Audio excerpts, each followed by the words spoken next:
toutes et à tous et bienvenue pour cette visioconférence autour de la thématique des influenceurs et du e-sport. Alors cette visio est proposée par le service jeunesse de la ville de Gonfreville-Lorcher et les ateliers Santé-Ville dans le cadre d'un projet autour des actions autour des jeunes et des écrans. Tout ça dans une dynamique d'action qui nous invite à réfléchir sur la place des écrans, des réseaux sociaux, du numérique dans notre société, dans notre usage quotidien et de savoir s'ils représentent un risque, une opportunité.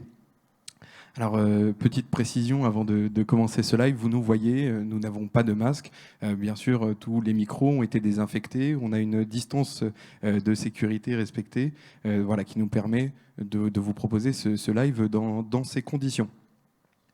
Dans cette première table ronde, pour rentrer dans le vif du sujet, on va échanger autour donc, des influenceurs, des influenceuses, de la thématique de l'influence, qui est un terme quand même qui revient très souvent, qui peut être aussi entouré de notions qui peuvent être négatives, de représentation, de clichés, qui est un terme populaire, mais le rôle et sa représentation a beaucoup évolué.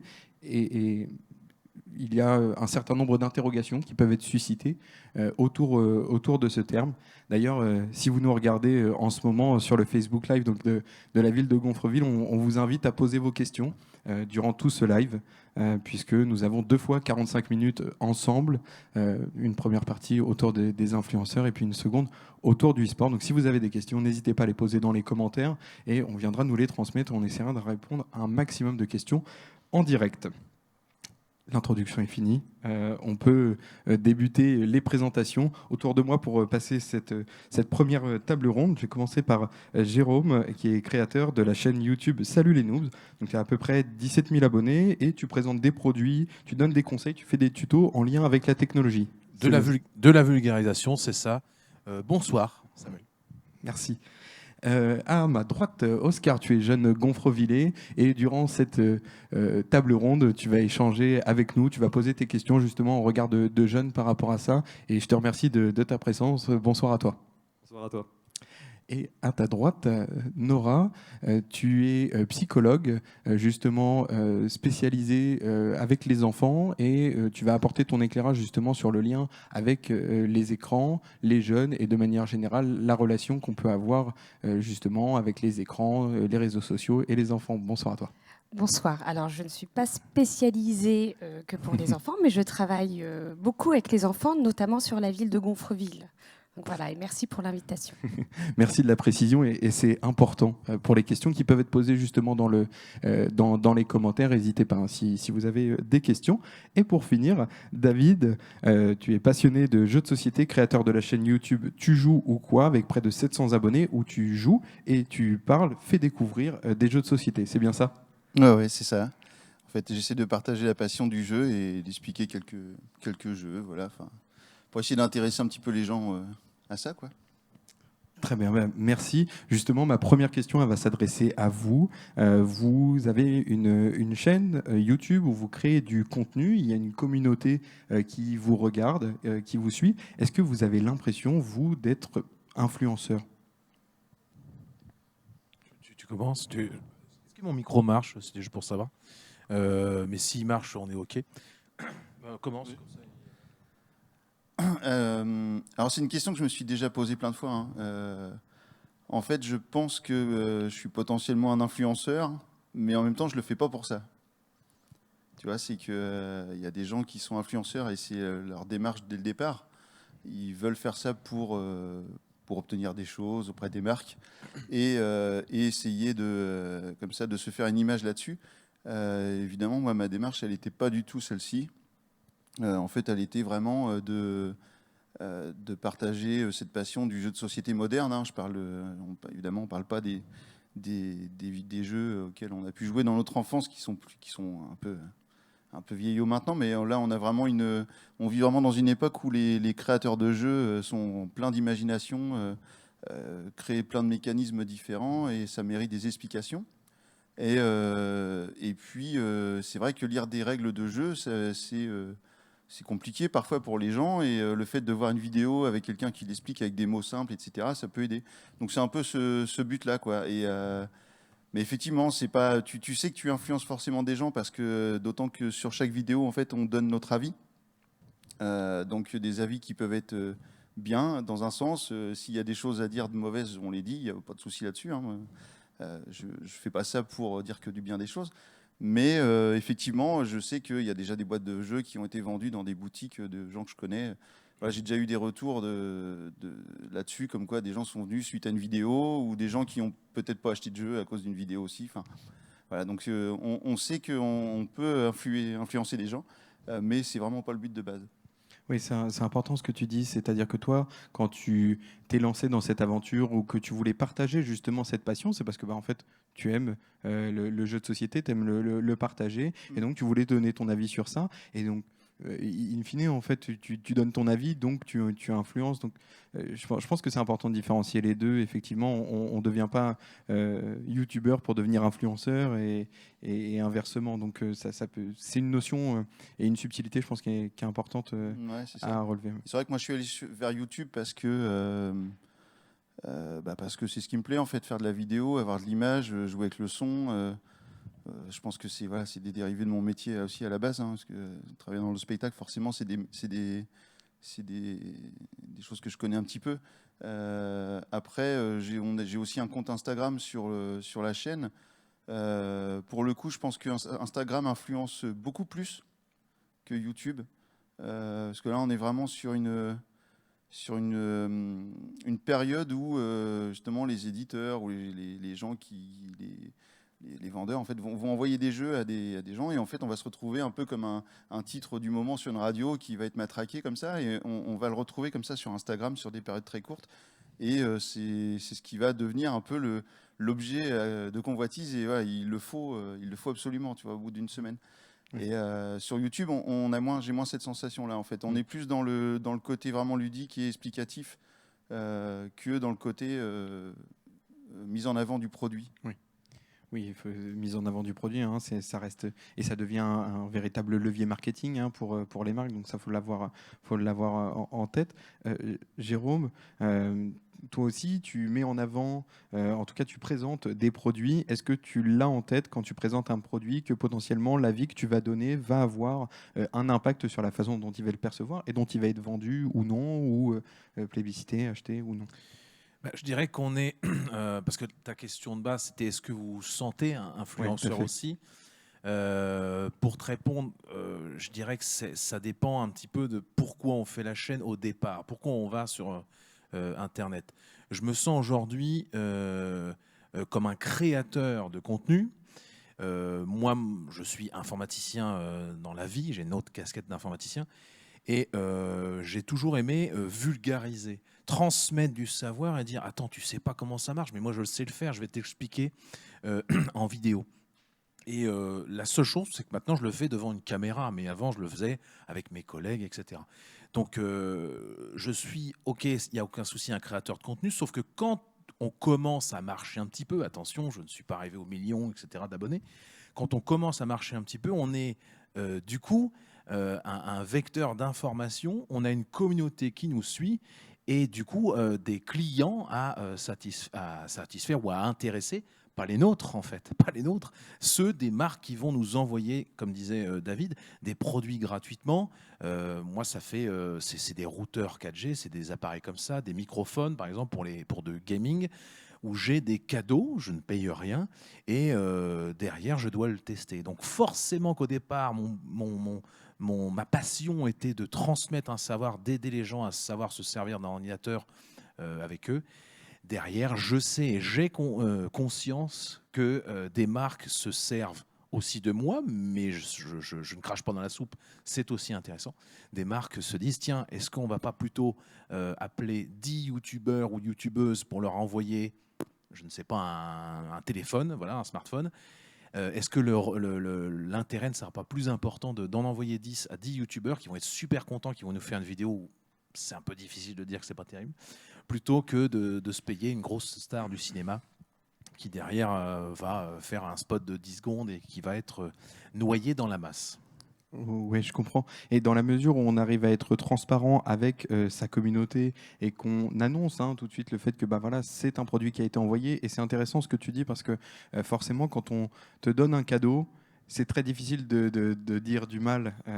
En tout cas, on a alors ce regard où on peut se dire bon, bah, ok, c'est un produit, il est bien, on va donner son avis. Et peut-être que des fois, on peut être un petit peu je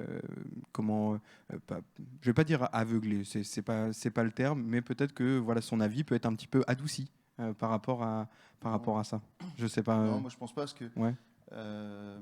moi j'ai eu au téléphone au mois d'octobre une personne qui s'occupe de tout ça en fait, des relations avec les youtubeurs ou les instagrammeurs, quelqu'un d'une grosse marque de jeux. Et en fait, je discutais de ça avec elle et puis elle me demandait justement si je t'envoie un jeu et que le jeu te plaît pas. Qu'est-ce que tu vas faire? Donc je lui ai répondu clairement, moi si le jeu me plaît pas du tout, je vais même pas en parler en fait. Je vais pas parler d'un jeu pour le descendre, ça sert à rien. Enfin, je vois pas l'utilité en fait. Moi, je parle que des trucs que j'aime bien. Donc, mais par contre, sur les trucs que j'aime bien, si effectivement il y a des choses qui vont pas, bah voilà, il faut le dire. Il n'y a pas de souci là-dessus. Hein. Je pense pas qu'on soit blacklisté après. Enfin, peut-être que ça existe, je sais pas. Mais peut-être que ça garde une forme d'authenticité. En tout cas, si on arrive à avoir ce propos et à dire voilà quels peuvent être les défauts en fait, des il faut produits. se forcer à l'avoir. Hein, Mais c'est ce que cherchent les marques. Quand on a une star qui dit achetez telle chaussure, achetez telle voiture, une star du cinéma, du sport ou ce qu'on veut, hein, on peut dire oui, c'est un message qui a été préenregistré, etc. Quand nous, derrière, on arrive et on dit regardez, je teste ce téléphone, on va voir s'il marche. Waouh, ça marche super, etc. Je vous le fais gagner ou alors on me l'a offert. Bah, ça marche beaucoup mieux en fait. On est un produit marketing ou on est un vecteur de marketing derrière, on le sait. Et plus on monte dans le YouTube game, si je peux dire, plus on est entre guillemets intéressant. Faut le savoir. Bon, après, on peut rester tout à fait honnête avec sa communauté et aussi refuser certains produits. Moi, j'en ai refusé environ la moitié, hein, carrément. Il y a des sites qui me proposent d'acheter des clés de logiciels moins chers. Je ne suis pas forcément très rassuré d'où ça vient. Je dis non, en fait, ça ne m'intéresse pas. Oui, je comprends. C'est le fait de garder une éthique. Je voulais rebondir sur ce que tu viens de dire et faire réagir Nora.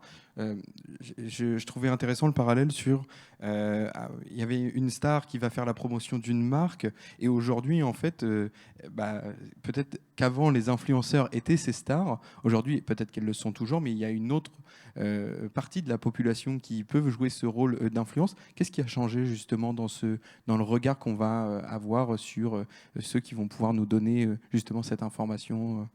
Alors, plus que le regard, je pense que c'est la définition qui change en fait.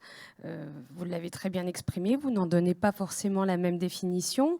On parle de passion initiale pour expliquer des jeux, par exemple, vous aussi, par rapport à ce que vous présentez.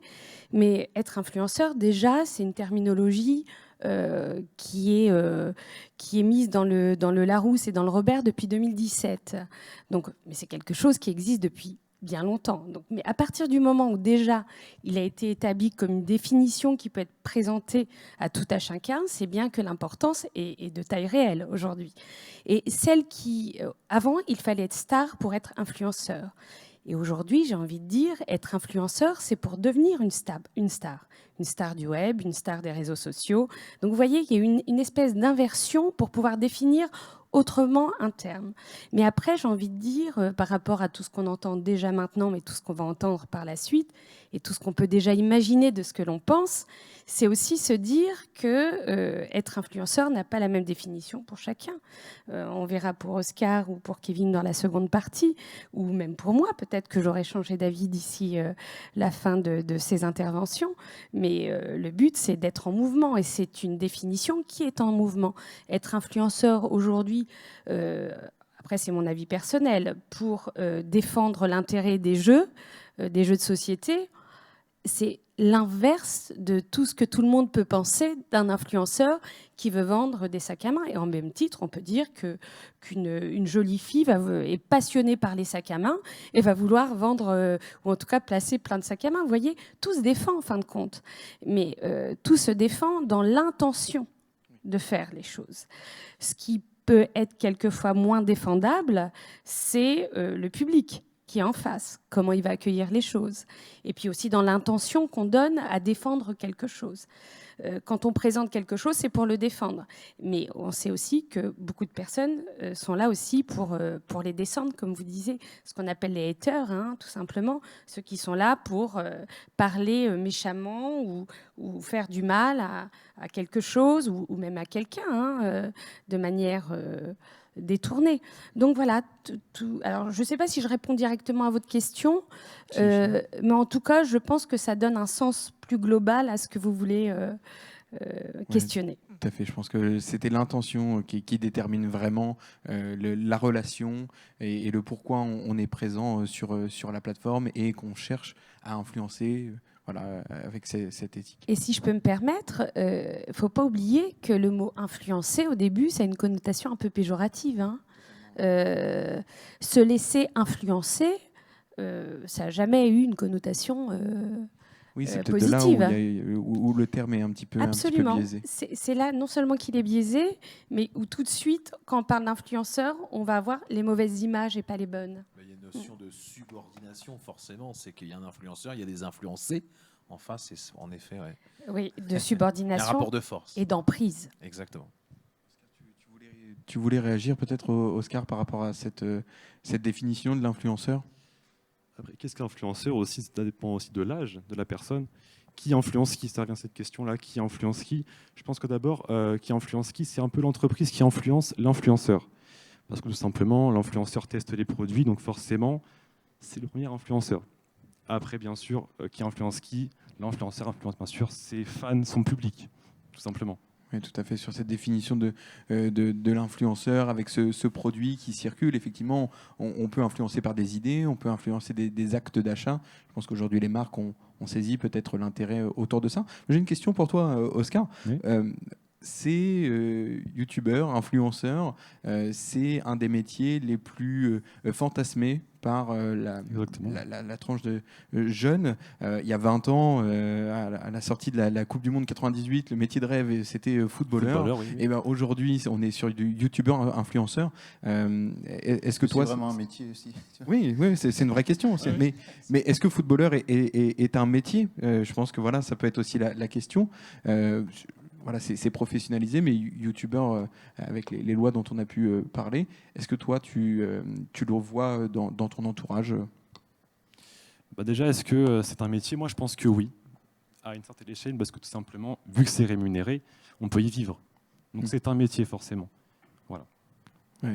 Il y a cette question de rémunération qui détermine le fait que ce soit un métier ou non, et c'est vrai que voilà, il y a des étapes pour y arriver. Toi, c'est quelque chose que tu vois, des jeunes autour de toi qui veulent se lancer? C'est un petit peu le rêve de tous, je pense, de se lancer dans ce métier-là. Ça fait rêver les jeunes, forcément, quand on voit ces idoles un petit peu vivre de ça, forcément, ça fait rêver. Oui, et puis il y a peut-être un mythe autour d'une forme d'argent facile, où on va recevoir des cadeaux, où on va créer du contenu sur YouTube, alors qu'en fait, c'est un travail qui est assez colossal, je pense, dans le... Je rigole parce que ça m'est arrivé, j'ai des enfants aussi, ça m'est arrivé d'en parler, j'en ai fait d'ailleurs une vidéo aussi sur je veux devenir youtubeur, et on en a déjà aussi parlé, on se connaît aussi dans la vie à côté forcément, mais c'est un vrai métier parce que moi, à la base, c'était bénévole, entre guillemets, et là j'ai juste créé une auto-entreprise pour générer les gains, mais on parlera tout à l'heure d'argent. Mais c'est 8 heures par semaine minimum, donc c'est un jour la semaine, souvent c'est le samedi, de travail. David, je sais pas toi combien ça te prend de temps, mais en gros quand on dit l'argent facile, non, je suis désolé, c'est pas facile en fait. Et puis la communauté, ça se fait pas en 2 minutes avec un claquement de doigts, à part si on est pote avec Squeezie ou choses comme ça, mais c'est pas mon cas. Toi, David, non? Non. Mais voilà, je sais pas toi combien de temps ça te prend aussi, j'en sais rien, mais... Une vidéo, le problème c'est que c'est pas juste le temps de la vidéo, c'est-à-dire que en fait tu as le moment où tu vas commencer à tourner ta vidéo, le plus long ça va être le montage derrière, ça c'est clair, de faire toutes les coupes, la mise en forme du truc. Après pour mon cas le truc c'est il faut aussi avoir testé suffisamment le jeu avant, quoi, tu vois, donc ça peut être plusieurs heures, voire plusieurs semaines avant d'en parler en fait. Donc c'est difficile de donner une échelle de temps là-dessus, mais en termes de vidéo, vraiment, ça va être 5-6 heures, 5 heures, 5-6 heures. Quand on veut produire du contenu régulièrement en plus. Donc c'est vrai que c'est faut. c'est un travail qu'on... Enfin, t'es obligé de rien, mais, Oui. si tu veux... Non, mais c'est vrai. On est influencé par le réseau social où on met nos vidéos à faire une vidéo par semaine. Si tu fais pas une vidéo par semaine, il y a des grosses chances que tu chutes, entre guillemets. Non seulement les vidéos par semaine, mais en plus, tu es obligé d'être présent sur les autres réseaux, en fait. Sur Facebook. Alors moi, ça va, parce que Facebook, maintenant, c'est un réseau social on va dire, de vieux. Enfin, en tout cas, ma génération, voilà, c'est Facebook. Donc moi, ça m'intéresse bien, parce que mon public, c'est plutôt celui-là, donc c'est cool. Après, Instagram, j'ai l'impression que c'est à peu près pareil pour mon créneau. Donc moi, ça m'intéresse bien. Donc en fait, tous les réseaux sont bons à utiliser, mais voilà, t'es obligé en fait d'être partout. Si tu veux être vu, si tu veux. Oui, c'est un investissement de temps qui Ouais. peut être un petit peu négligé, qu'on montre peut-être pas forcément sur la face émergée pour les créateurs de contenu. On voit pas le temps qui est passé et pourtant il y en a énormément. Donc il y a peut-être un mythe autour de ça, du travail vraiment très très fort pour justement créer du contenu de qualité, alimenter, animer sa communauté. Justement, ça fait le pont avec cette autre question que je voulais aborder avec vous. Comment vous percevez votre lien avec vos abonnés? Quel lien vous entretenez avec eux? Justement, parce qu'on parle de la relation influenceur-influencé, mais là plutôt créateur et puis abonné. Justement, voilà, quel lien vous avez avec eux et voilà, comment ça se passe pour vous? Tu commences, David? Ouais, si tu veux. Bah, écoute, moi, ça m'a permis de me faire plein de nouveaux amis, donc ça, c'est super. Des gens que je connaissais pas, hein, qui sont partout en France, même très proches d'ailleurs. Ça m'a permis de rencontrer des gens enfin, les rencontrer. C'est vite dit. En fait, on voudrait se rencontrer. Pour le coup, c'est pas de la relation que virtuelle, mais là, c'est les conditions actuelles qui font qu'on a du mal à se voir. Mais sinon, oui, je touche du bois parce que j'ai vraiment que des bons retours. Moi, j'ai pas de haters. J'ai que des gens qui sont bienveillants, qui me mettent des messages plutôt sympathiques, même s'il y a des choses parfois à redire. Mais enfin, le temps que c'est constructif, tout va bien. Mais en fait, ouais, j'ai une bonne relation avec les gens. Je pense que mes vidéos, elles sont pas non plus. C'est pas des vidéos qui peuvent prêter à des messages pas très sympas, Oui. quoi. Tu Et vois, puis c'est souvent ceux qu'on va centraliser, on va les voir, on va beaucoup les mettre en avant, les mauvais messages, etc. Mais au final, 95% du temps, ça se passe très bien. Peut-être un point, Nora, sur l'aspect communauté, justement, que je trouve intéressant, parce que tu parlais justement de se faire des amis Ouais, clairement, ouais. et le fait de partager une passion. Est-ce qu'à un moment donné, ça peut pas être, ou ça n'a pas pu être justement un refuge pour des gens? Ils vont parler de leur passion et puis en fait, ils vont trouver d'autres personnes à qui leur passion va parler et en fait, ça va peut-être leur apporter quelque chose de très positif. Ah oui, ça c'est le point extrêmement positif justement. Quand on parle de communauté, en plus c'est un terme qui n'est pas forcément utilisé en France, contrairement à d'autres sociétés européennes ou même internationales. C'est vrai que quand on parle de communauté, on va avoir tendance à parler de ce genre de choses. Oui, c'est positif parce que pour certains, c'est une manière de se sentir compris dans ses passions. Il y a des passions qui ne sont pas communes et d'autres qui sont un peu plus communes. Le jeu vidéo, par exemple, oui, ça, on n'a pas besoin d'être dans une communauté pour en parler. Enfin, aujourd'hui, j'ai envie de dire, qui joue pas aux jeux vidéo chez les jeunes? C'est plutôt cette question-là. 3% selon une étude. Bah voilà, merci pour la réponse. Donc oui, ça les aide dans une autre forme de communication qui est quelquefois plus confortable via les réseaux sociaux pour ceux qui ont des difficultés à être en relation avec les autres aussi, qui ont eu l'habitude de s'enfermer aussi dans leur fonctionnement ou l'aspect passionnel. Vous savez, pour rigoler, souvent on dit il regarde toujours la même chose, il fait toujours la même chose, il est un peu autiste celui-ci, force de faire toujours les mêmes choses. Mais en fait, non, c'est une manière de vivre à travers quelque chose qui passionne et dont on peut parler avec les autres. Et je trouve ça même plutôt rassurant dans le fait de ne pas favoriser l'enfermement social. Oui, c'est important, ce côté communauté qui va rassembler, qui va permettre de faire du lien, qui va permettre à certaines personnes qui peut-être isolées par rapport à une difficulté peut-être scolaire ou autre, et en fait qui va retrouver une communauté, un sens et se sentir peut-être un petit peu moins seul. Jérôme, tu voulais réagir par rapport à... Par rapport à la communauté, moi j'ai aussi un logiciel, bon, c'est un peu l'équivalent de Snapchat, mais c'est beaucoup gaming, on en reparlera peut-être après, ça s'appelle Discord, où on est environ 500 personnes. Facebook, Insta aussi, YouTube, qui est un autre réseau social. Mais il y a quelque chose qui est vraiment différent par rapport aux stars qu'on avait à l'époque, présentateurs télé, présentatrices ou joueurs ou joueuses de foot, c'est cette accessibilité virtuelle qu'ont les youtubeurs. Une star du football ou je sais pas quoi, ou du cinéma, elle est inaccessible. Jamais je ne pourrais parler à mon joueur fétiche, etc. Alors que mon youtubeur favori, ce qui plus est, si je suis à 13, 14, 15 ans, un peu jeune, etc., j'ai l'impression que c'est mon pote en fait, mais vraiment, ou que c'est ma pote. Aujourd'hui, je connais le nom du chien. Excusez-moi, enfin, je vais parler du premier youtubeur de France, Squeezie. Je connais le nom de son chien, je sais où il habite, je sais tout sur limite ses parents parce que j'ai regardé des interviews, etc. Moi, ça me fait plus peur qu'autre chose en fait. Il faut savoir que moi, depuis que je suis youtubeur, j'ai déjà porté de plainte 2 fois pour des propos haineux qui sont mis, etc. Des injures publiques, on appelle ça, parce que les réseaux sociaux, c'est pas non plus.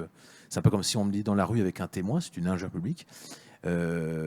Donc ça arrive aussi. Pourtant, j'ai pas une communauté monstrueuse et vraiment, je ne mets rien de propos, mais il y a aussi de la jalousie. Il y a rien de méchant dans ce que je dis. Mais ouais, il y a de la jalousie. Donc attention, la communauté, c'est parfois, on va dire 99% de gens géniaux.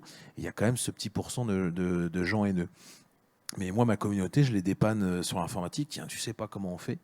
Hier, il y avait un problème avec les téléphones où on pouvait plus démarrer ses mails sur les téléphones. Boum, j'ai envoyé le message. Aussitôt, les gens, ah merci, super, ça m'a aidé, etc. Mais voilà, la communauté, c'est ça aussi. Il y a des haters, comme on disait, des trolls, en fait, qui cherchent juste à vous embêter. Et puis, il y a la grande majorité, c'est des gens qui sont, en tout cas de leur point de vue, des amis, si je peux dire. Ils nous considèrent comme quelqu'un presque de la famille ou un pote. Sauf que je les ai jamais rencontrés en fait. Donc ça m'est pas encore arrivé, mais pour écouter certains gros youtubeurs ou grosses youtubeuses en termes d'abonnés, ils ont ce rapport social un peu différent. Quand on croise dans la rue, là demain il y a Squeezie, ça va, je suis un peu plus adulte, mais des gamins vont dire « Oh Squeezie, tu vas bien », etc. Ils vont le tutoyer, il n'y a même plus cette notion parce que tous les jours, 2 fois par semaine ou 3 fois, on va voir Squeezie en live, on va pouvoir écrire des messages. Enfin, Squeezie, il n'y a pas que lui, mais on va voir son youtubeur favori. Et donc, il y a un côté, une sorte d'intimité qui se crée, mais que d'un seul côté. C'est la communauté vers le youtubeur, mais le youtubeur vers la communauté, il ne voit pas celles qui sont derrière l'écran.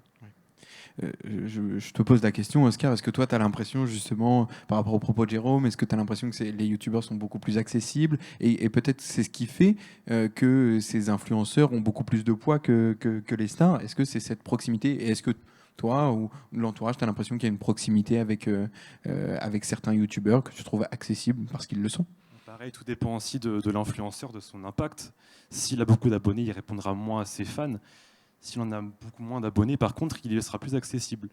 Et donc forcément, il sera beaucoup plus possible de faire de l'influence, parce qu'il peut répondre forcément à ses fans. Donc, pour moi, oui, on peut avoir en contact avec sa star, on peut dire ça comme ça, sa star. Mais pareil, tout dépend aussi du coup de son nombre d'abonnés et qu'est-ce qu'il va en faire en fait. Ouais. Ça peut être aussi, très vulgairement dit, un pantin, ses fans, mais très vulgairement dit. En parlant à ses fans, on peut créer forcément des liens. Donc forcément, on peut être susceptible d'acheter ce qu'on propose, ce que notre influenceur propose, forcément.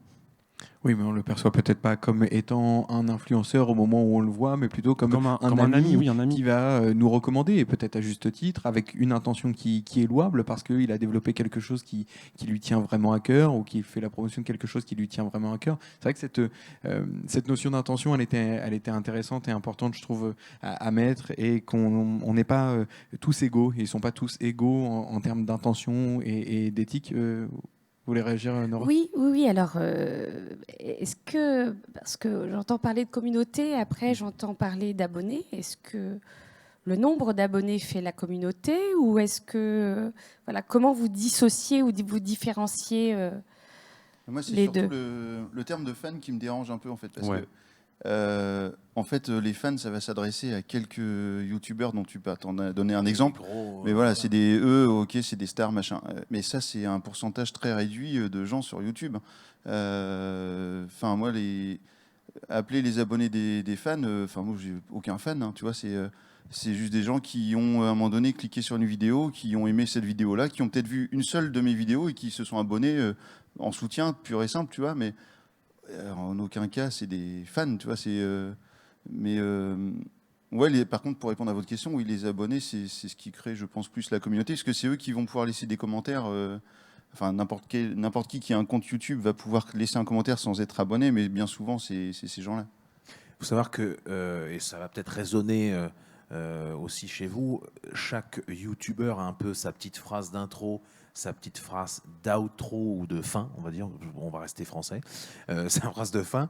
Et dans les phrases d'introduction pour dire salut, il y a salut la team, salut les amis, salut les potos, enfin j'en sais rien.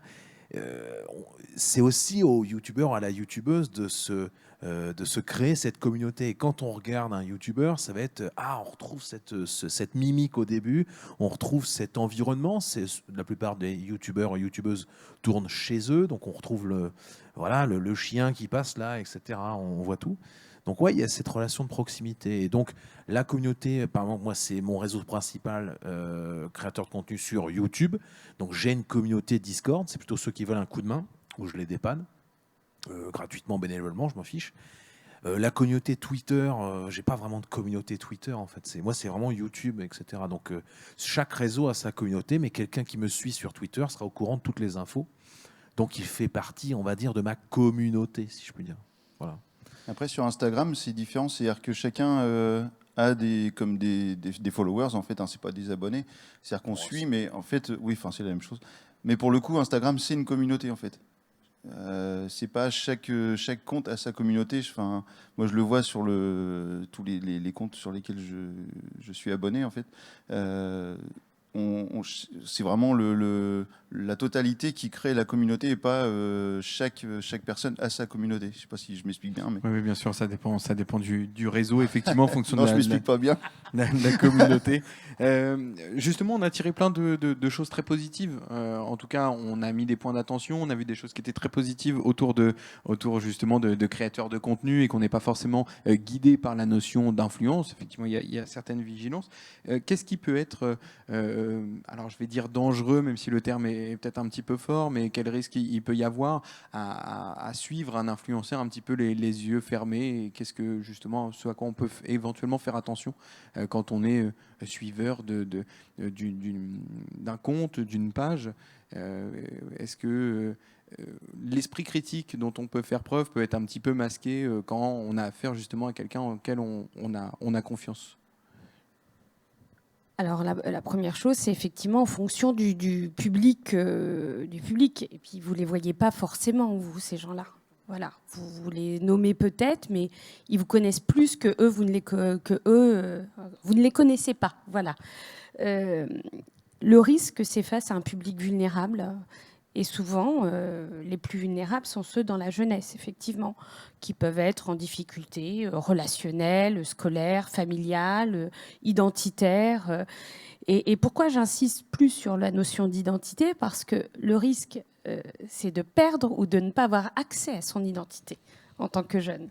Être trop influencé, c'est ne pas savoir ce que l'on fait ou ce que l'on souhaite faire. On fait pour faire comme l'autre. Alors... chez les enfants, chez les tout petits, c'est pas dangereux parce que influencer, ça veut dire que l'autre imite. On est d'accord. L'imitation chez les tout petits, chez les enfants, elle est non seulement normale, mais structurante dans l'identité. Mais à part qu'à un certain âge, ce n'est plus du tout structurant, c'est déstructurant. Alors en plus, être déstructuré sur son identité ou l'accès à son identité, en plus d'avoir des vulnérabilités, c'est là où effectivement on peut aller vers des dérives qui peuvent être plus ou moins importantes. On le voit par un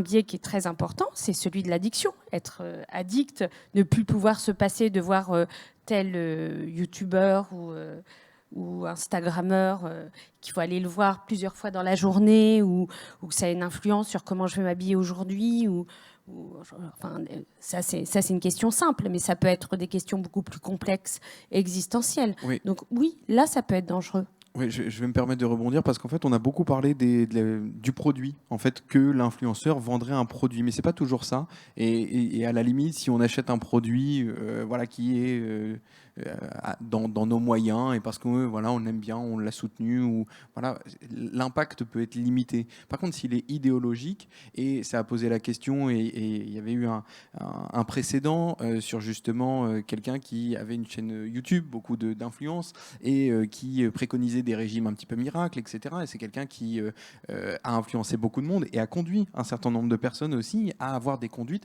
dangereuses en matière de santé.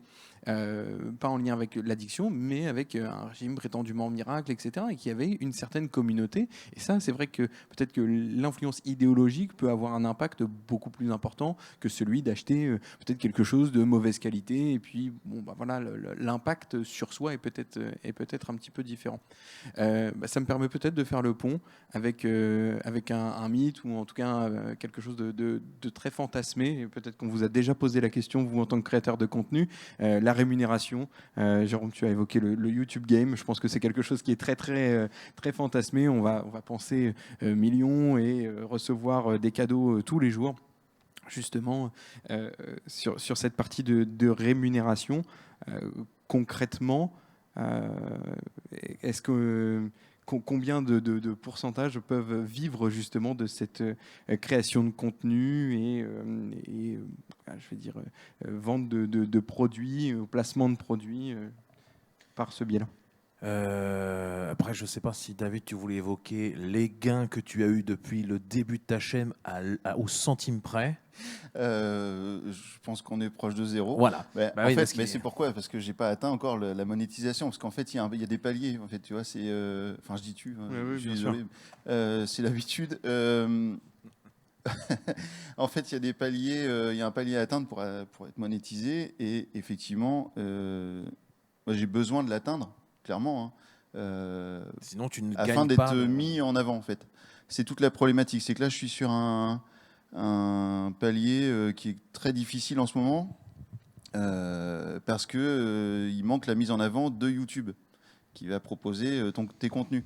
Parce qu'évidemment, il va falloir que les gens, pour accéder à tes contenus, soit y accèdent par le biais de sites diverses, ou alors tape clairement les quelques mots dans le moteur de recherche pour te trouver. Donc le fait d'être monétisé, en fait, YouTube va forcément mettre en avant plus facilement tes vidéos puisque ça va leur rapporter de l'argent. Et oui, c'est une entreprise, ils sont donc là sur les mêmes types de contenus, c'est pas ta vidéo qui va être mise en avant.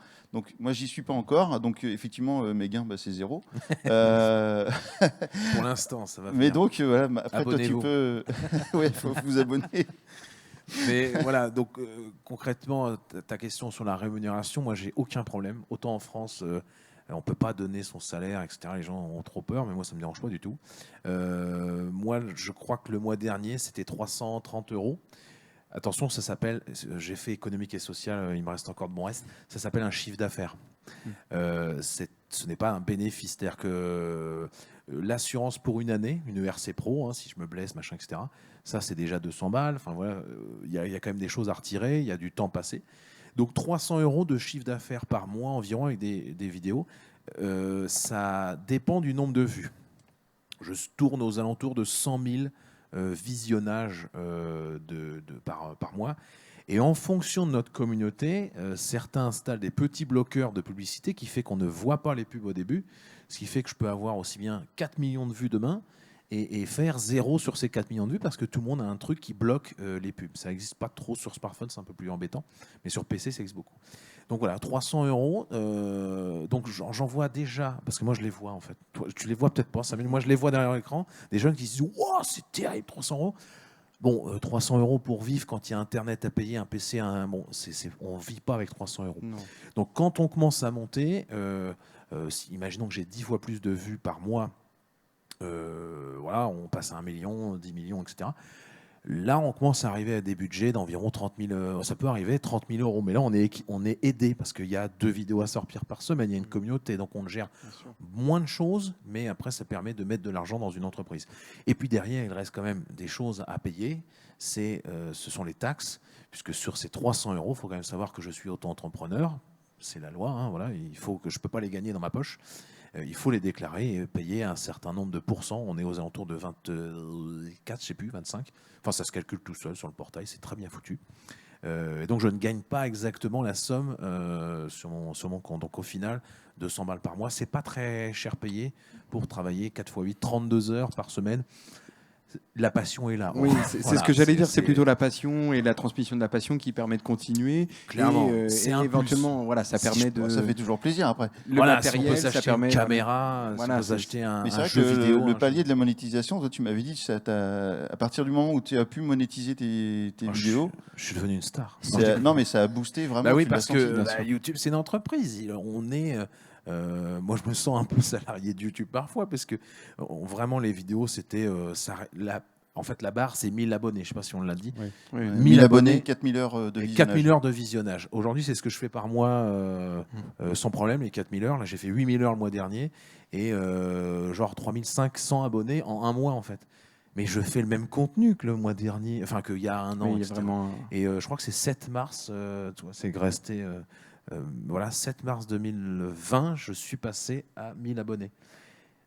Un an plus tard. Tu devais faire ta vidéo des 1000 et tu n'as jamais eu le temps. Non, parce qu'il y a eu un truc qui est arrivé, une crise sanitaire. Enfin, Oui, non, mais un truc au-delà de ça, rocambolesque. c'est que dont on est c'était au très courant. vite arrivé à 2000. Oui, bah voilà, moi, j'avais déjà des contacts avec des sociétés pour faire la vidéo des 1000 pour ma communauté, pour dire allez, on est 1000, on a franchi un palier. Et il y a eu la crise sanitaire, mais donc là, du coup, je pense que je vais faire les 20 000 ou les 30 000, j'en sais rien, enfin d'ici que ça. Oui, Voilà. bien sûr. Merci pour l'éclairage technique justement sur la rémunération, parce que c'est vrai que c'est un terme qui est un petit peu, en tout cas c'est un sujet qui peut-être est un peu masqué, ou en tout cas on ne sait pas l'entièreté non. de... Et 1 euro les 1000 vues, ça n'existe plus, c'est faux, c'est Oui, c'est parfois 5 euros les 1000 vues, c'est parfois 50 centimes, ça dépend tellement d'en face si les gens vont avoir vu 3 pubs dans une vidéo. Ou voilà. Oui. Donc quand on dit 1 euro les 1000 vues, il a fait 1 million, il a fait tant, non, ça ne veut rien dire. Ça peut être 5 fois plus comme ça peut être 5 fois moins aussi. Après, sur Instagram, je sais pas si les gens. C'est beaucoup je te donne 5 000 euros, je te donne 2 000 euros, je te donne 200 euros pour que tu fasses une photo avec les nouvelles baskets, avec ce truc à manger, etc. C'est pas Ouais, trop la ouais, publicité pas- sur Instagram, c'est plutôt les marques qui offrent de l'argent pour parler d'elles. Tout à fait, merci pour ce point sur la rémunération. Est-ce que Oscar, tu voulais ajouter quelque chose sur la question de la rémunération? Rémunération aussi, il y a quelques influenceurs qui ont aussi des contrats avec des marques aussi qui rapportent aussi de l'argent. Donc ça permet aussi d'avoir une certaine base chaque mois parce que c'est bien sûr très variant le salaire d'un influenceur. Donc il y a aussi un petit peu cette sûreté avec du coup les contrats des marques pour avoir, on va dire, une base salariale qui est assez fixe parce que sachant que c'est très, très variant selon les périodes. On sait très bien qu'à Noël, forcément, les marques sont attirées par les influenceurs pour forcément faire augmenter leurs produits, leur nombre de produits vendus. Donc ça dépend des saisons, ça dépend de plein de facteurs en fait, tout simplement. Oui, il y a une dépendance entre les deux qui est intéressante. Je vois que le temps file et malheureusement, on est obligé d'avancer. Si jamais vous avez des questions, n'hésitez pas à nous les poser dans les commentaires. On prendra le temps de les faire parvenir ou alors de les lire pendant la coupure et qu'on pourra y répondre en début de prochaine table ronde. Je voulais aborder un dernier sujet justement sur ce thème de l'influence des influenceurs parce qu'effectivement, ce sujet est vaste et on pourrait y passer énormément de temps et de contenu très, très intéressant, je pense. Peut-être qu'on a des parents qui nous regardent aujourd'hui, qui voient les jeunes, leurs enfants, leurs proches sur les réseaux sociaux. D'ailleurs, on sait que l'âge légal, c'est 13 ans pour accéder aux réseaux sociaux. C'est l'âge légal, bien sûr, dans la réalité. Et je ne pense pas me tromper en disant qu'avant 13 ans, voilà, il y a un certain nombre de jeunes qui vont disposer de réseaux sociaux. Justement, peut-être une question pour toi, Nora. Comment on peut accompagner les parents et est-ce qu'on doit s'immiscer justement dans leur vie sur les réseaux sociaux? Effectivement, c'est très délicat d'aller faire la morale aux gens en disant mais vous savez, c'est pas bien ce que votre enfant fait. Chacun vit avec ses valeurs et ses convictions. Donc ça, c'est une chose commune. À partir du moment où ça porte préjudice sur l'enfant, on sait bien que derrière les écrans, mais je crois qu'on en parlera après, on ne sait pas qui se cache forcément, ou quelles sont les intentions réelles de ceux qui veulent influencer, ce qu'ils veulent influencer aussi. Donc oui, les accompagner, oui, mais surtout leur permettre d'accompagner eux leurs enfants. C'est ça qui compte, c'est les inviter à accompagner leurs enfants dans ce qu'ils regardent, c'est-à-dire être à côté, s'intéresser à ce que leurs enfants regardent. Pourquoi pas, j'en ai parlé, j'en parle avec des parents, et quand c'est proposé comme ça, c'est beaucoup mieux accueilli en fait.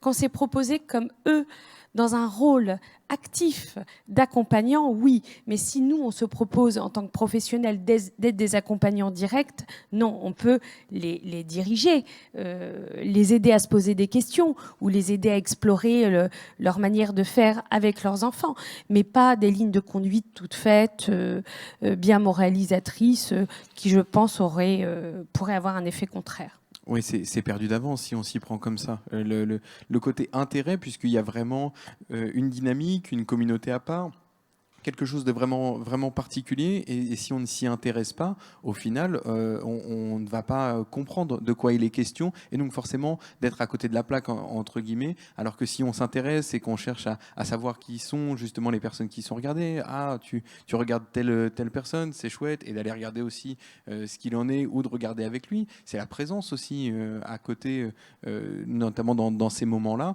Alors effectivement, on parlait de la barrière des 13 ans, vous pouvez... Tu peux être amené à rencontrer des jeunes en se doutant bien qu'avant 13 ans, il y a quand même une présence sur les réseaux sociaux. Et Jérôme, tu soulignais à juste titre, YouTube peut être défini comme un réseau social, et on se doute bien qu'avant 13 ans, le passage sur YouTube est déjà fait. Ah oui, c'est sûr. C'est sûr. Moi aussi, j'ai des enfants. Je pense être assez... accompagnatrice, et évidemment, enfin, on peut pas les empêcher non plus d'être déconnectés de la réalité, c'est ça, mais c'est vraiment de prendre conscience de ce qui se passe. Quand on voit que c'est des enfants qui apprennent à manger des bonbons, enfin voilà, il peut y avoir de tout et de n'importe quoi, et c'est leur donner aussi le cheminement de ce qui peut avoir un intérêt pour eux et ce qui n'a aucun intérêt, si c'est effectivement juste pour être star à 5 ans ou 6 ans en étant youtubeur, parce que ça existe, ou si c'est pour avoir tant de fans, un chiffre qui compte sur le nombre d'abonnés.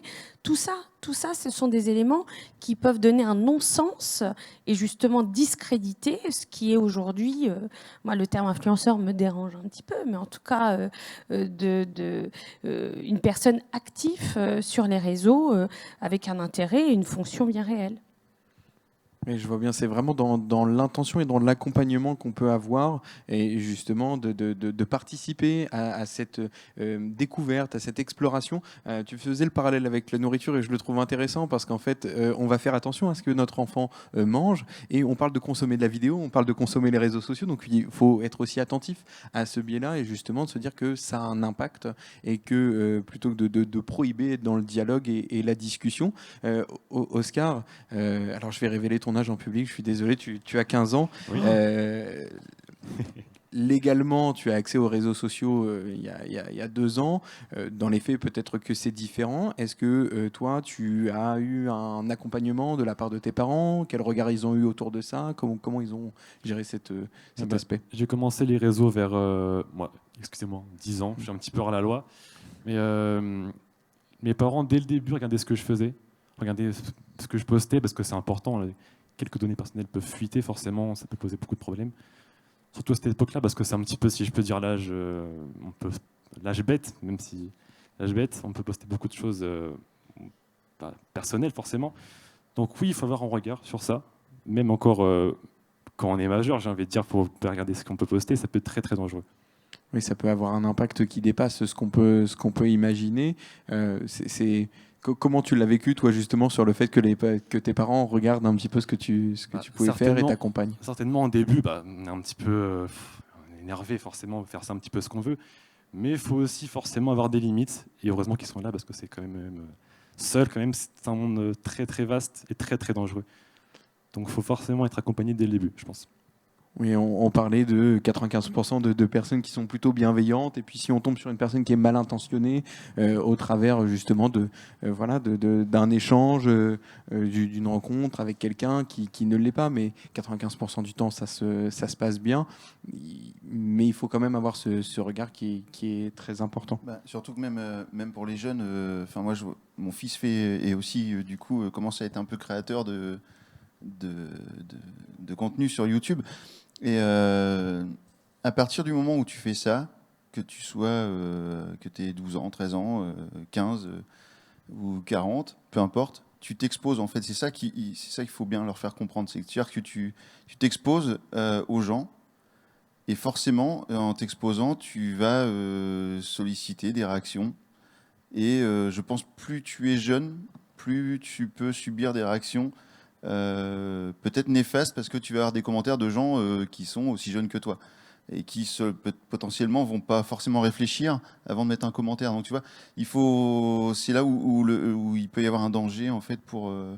Donc moi, c'est vrai que pour ma part, je surveille quand même ce qu'il fait. Il cherche un peu sa voix, là, il change un peu régulièrement de thème, on va dire.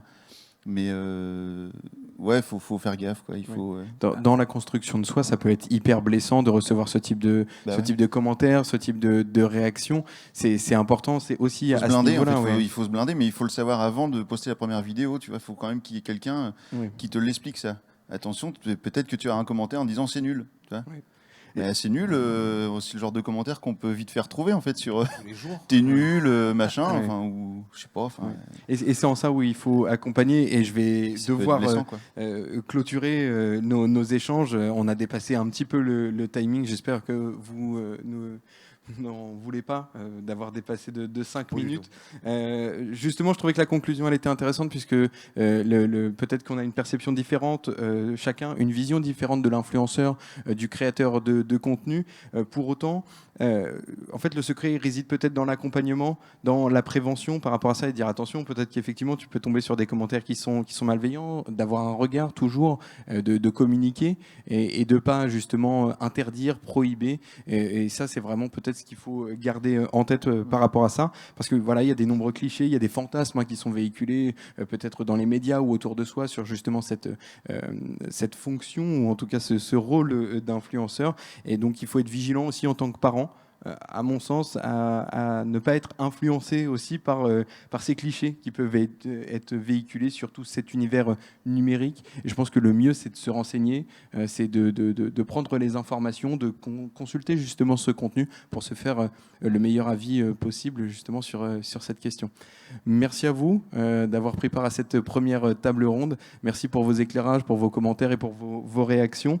On se fait une pause de 10 minutes, quelques bandes annonces, notamment de documentaires, de séries. On se retrouve dans 10 minutes environ pour une deuxième table ronde, où là on va parler d'un autre phénomène également de société qui prend une ampleur assez conséquente, le e-sport, donc le sport électronique, le sport professionnel autour des jeux vidéo. Donc on se retrouve dans 10 minutes et voilà, il est à peu près moins 10, je pense qu'on prendra aux alentours de 7 heures. Merci à vous. Rebonjour à toutes et à tous et bienvenue sur cette deuxième visioconférence proposée par la ville de Gonfreville-Lorcher autour des influenceurs et des jeux vidéo, et plus précisément de l'e-sport. On a fait cette première table ronde autour des influenceurs, on a beaucoup échangé, et cette deuxième est prévue autour du sport électronique, du e-sport, le sport professionnel autour des jeux vidéo. C'est quelque chose dont vous avez déjà peut-être entendu parler. On est en direct ici à la ville de Gonfreville-Lorcher. Vous nous voyez sur la page Facebook. On est en live. Vous pouvez toujours réagir. Donc n'hésitez pas à nous poser des questions justement sur le e-sport. Si justement vous jouez aux jeux vidéo, si vous connaissez cette notion, si vous avez déjà participé à un tournoi, n'hésitez pas à nous le dire. On est preneur de ce type de réactions et de commentaires.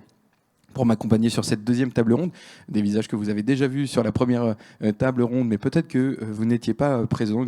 Je vais me permettre de les représenter. Jérôme, tu es créateur de la chaîne YouTube Salut les Noobs, tu as près de 17 000 abonnés, tu présentes des produits, conseils, tutos en lien avec la technologie. C'est ça, je me suis toujours pas trompé. Vulgarisation informatique, tech, jeux vidéo, etc. Très bien. Nora, tu es psychologue et je ne veux pas dire de bêtises, donc tu interviens auprès des enfants de manière générale dans le cadre du programme de réussite éducative. C'est bien ça ? Oui, c'est ça. Très bien. Oscar, tu es jeune Gonfrevillais, tu es là pour poser des questions, réagir, voilà, donner ton avis. On t'a vu sur la première conférence des influenceurs. Merci d'être avec nous sur cette deuxième. Merci à toi. Et je vais présenter le nouveau de cette deuxième table ronde visioconférence. Tu es également Gonfrevillers, Kevin, et tu es présent aujourd'hui avec nous parce que tu as créé une équipe de e-sport qui s'appelle GWA. C'est bien ça ? Oui, c'est ça. Très bien. Merci à toi de participer, de nous faire ton retour justement sur cette question du e-sport. Je pense qu'il te parle particulièrement. Oui, c'est exactement ça. Très bien, merci à toi. Alors, les jeux vidéo, on va en parler très brièvement avant de faire un petit quiz parce que voilà, j'ai envie qu'on rentre un petit peu dans le glossaire, dans cette communauté qui a un vocabulaire un petit peu spécifique. Donc on va vous faire jouer un petit peu justement sur quelques termes et pour vous les faire découvrir vous aussi, qui êtes en direct. Mais avant, juste de parler de ce secteur qui est en pleine expansion, voire plus parce que pleine expansion, c'était il y a peut-être 10-15 ans. Aujourd'hui, c'est la deuxième industrie du divertissement derrière celle du cinéma. Elle a dépassé celle du livre. On parle d'une industrie à 160 milliards d'euros. En matière de chiffres, c'est 37 millions de personnes en France qui jouent à un jeu vidéo.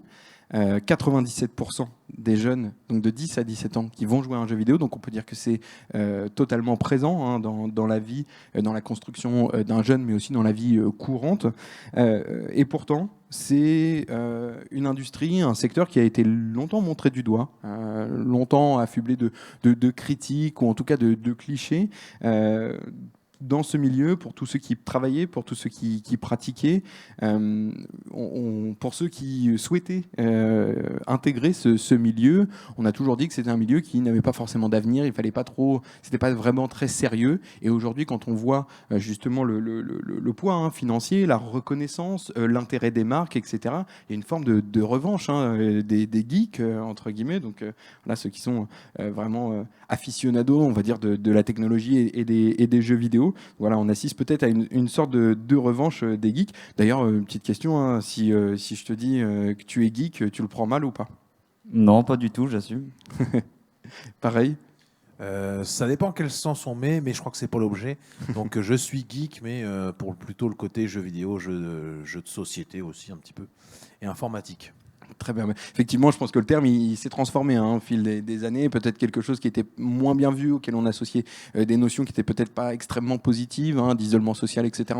On y reviendra. Mais effectivement, aujourd'hui, peut-être qu'il a une dimension un petit peu différente. Alors moi, je voulais vous faire jouer un petit peu avant de se lancer sur quelques termes, sur quelques aspects de vocabulaire par rapport aux jeux vidéo. Ça vous dérange pas si on se déplace pas, si on fait deux équipes, à ma droite Oscar et Nora et à ma gauche Jérôme et Kevin. On va gagner. Très bien. C'est sûr. On est d'accord. J'infligerai des pénalités si jamais il y a de la triche. Alors, quelques termes comme ça que vous avez peut-être déjà entendus.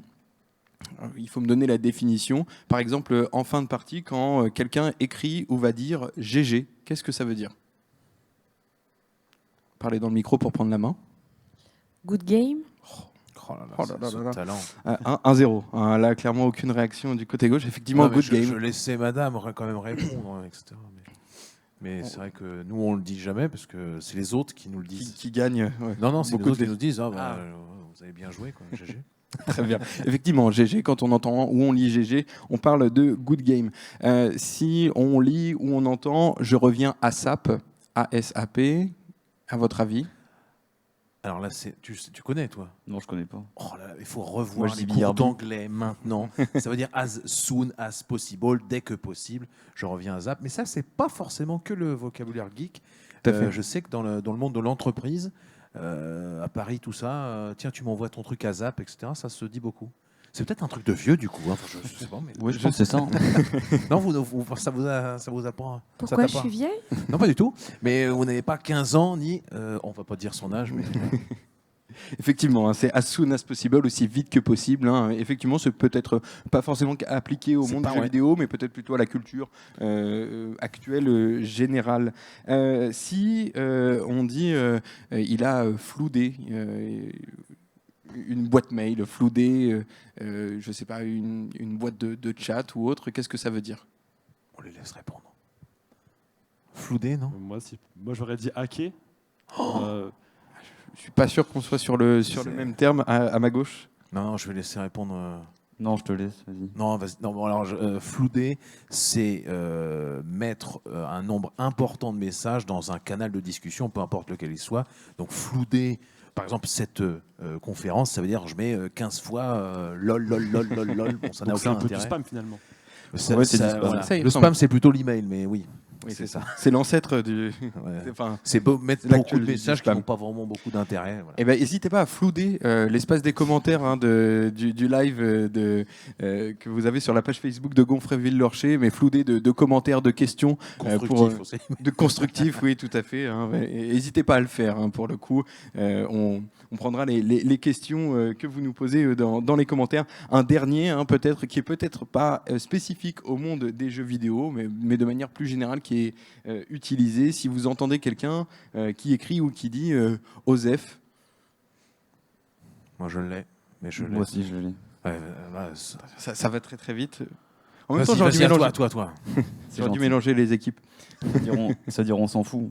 D'accord, effectivement, on s'en fout. Il y aura un petit raccourci, c'est cette petite abréviation qui va être utilisée. Alors, ce qu'on vous propose, c'est qu'il y a un glossaire justement autour des jeux vidéo qui a été construit, qui sera mis à disposition. Vous allez pouvoir le retrouver dans son ensemble. Donc voilà, l'idée, c'était de pouvoir partager quelques mots autour de ça, puisqu'il y a vraiment une culture autour du jeu vidéo et du numérique de manière générale, qui découle aussi des forums, aussi de la vie d'Internet. On a évoqué sur la conférence précédente les trolls. Voilà, on a parlé des haters. Il y a vraiment de nombreux termes qui sont utilisés. Donc voilà, je voulais qu'on revienne sur ces points-là. Donc je crois que c'était 3 bonnes réponses de ce côté-là et une. Donc voilà, on finit pas à zéro. En tout cas, l'idée c'était de bien présenter les quelques termes qui sont utilisés. Alors, pour revenir sur des choses qui sont plus terre à terre par rapport à la thématique qu'on va découvrir à ce moment-là, peut-être une définition du e-sport pour ceux qui ne connaissent pas, qui n'ont jamais entendu ce terme ou qui l'ont entendu mais dont la définition est complexe. Peut-être Kevin, tu as fondé une équipe de e-sport, donc je pense que tu es peut-être le plus à même de définir en quelques mots ce qu'est le e-sport. Alors, le e-sport, c'est de la compétition en ligne ou sur place, en fait, avec tout ce qui est jeux vidéo, tout ce qui peut être compétitif sur un jeu vidéo. C'est ça, le e-sport. D'accord, donc c'est de la compétition de jeux vidéo. Exactement. Très bien. Moi, j'ai une question pour vous. J'ai que des questions. Il y a que des... Je vais que vous poser des questions. Est-ce que vous savez à partir de quel moment la France a reconnu le statut professionnel pour les joueurs de jeux vidéo? Pas tous en même temps. Je crois qu'il y avait la Coupe du Monde de jeux vidéo qui a été organisée au Futuroscope de Poitiers. C'est peut-être pas du tout ça, mais voilà. Floudé dans les commentaires pour me huer. Mais j'aurais dit dans les années 2000, quelque chose comme ça, moi. Eh bien, on en est très loin. Voilà, c'est ça. Merci, au revoir. Moi, je crois que c'est en 2014 quand les Français ont gagné Overwatch, le championnat du monde. Eh ben, même pas encore. Je pense que peut-être que ça a éveillé les consciences, peut-être que c'est long à légiférer, mais en tout cas, le statut professionnel des joueurs, on a reconnu ce statut, et donc qui permet une autre reconnaissance, effectivement, en matière de sponsoring, mais aussi de visibilité. C'est en 2017. Donc, au final, c'est très très récent, alors que les compétitions existent depuis extrêmement longtemps, mais la reconnaissance professionnelle est très récente, 2016. D'ailleurs, je ne lis pas mes fiches. 2016 pour la reconnaissance du statut professionnel.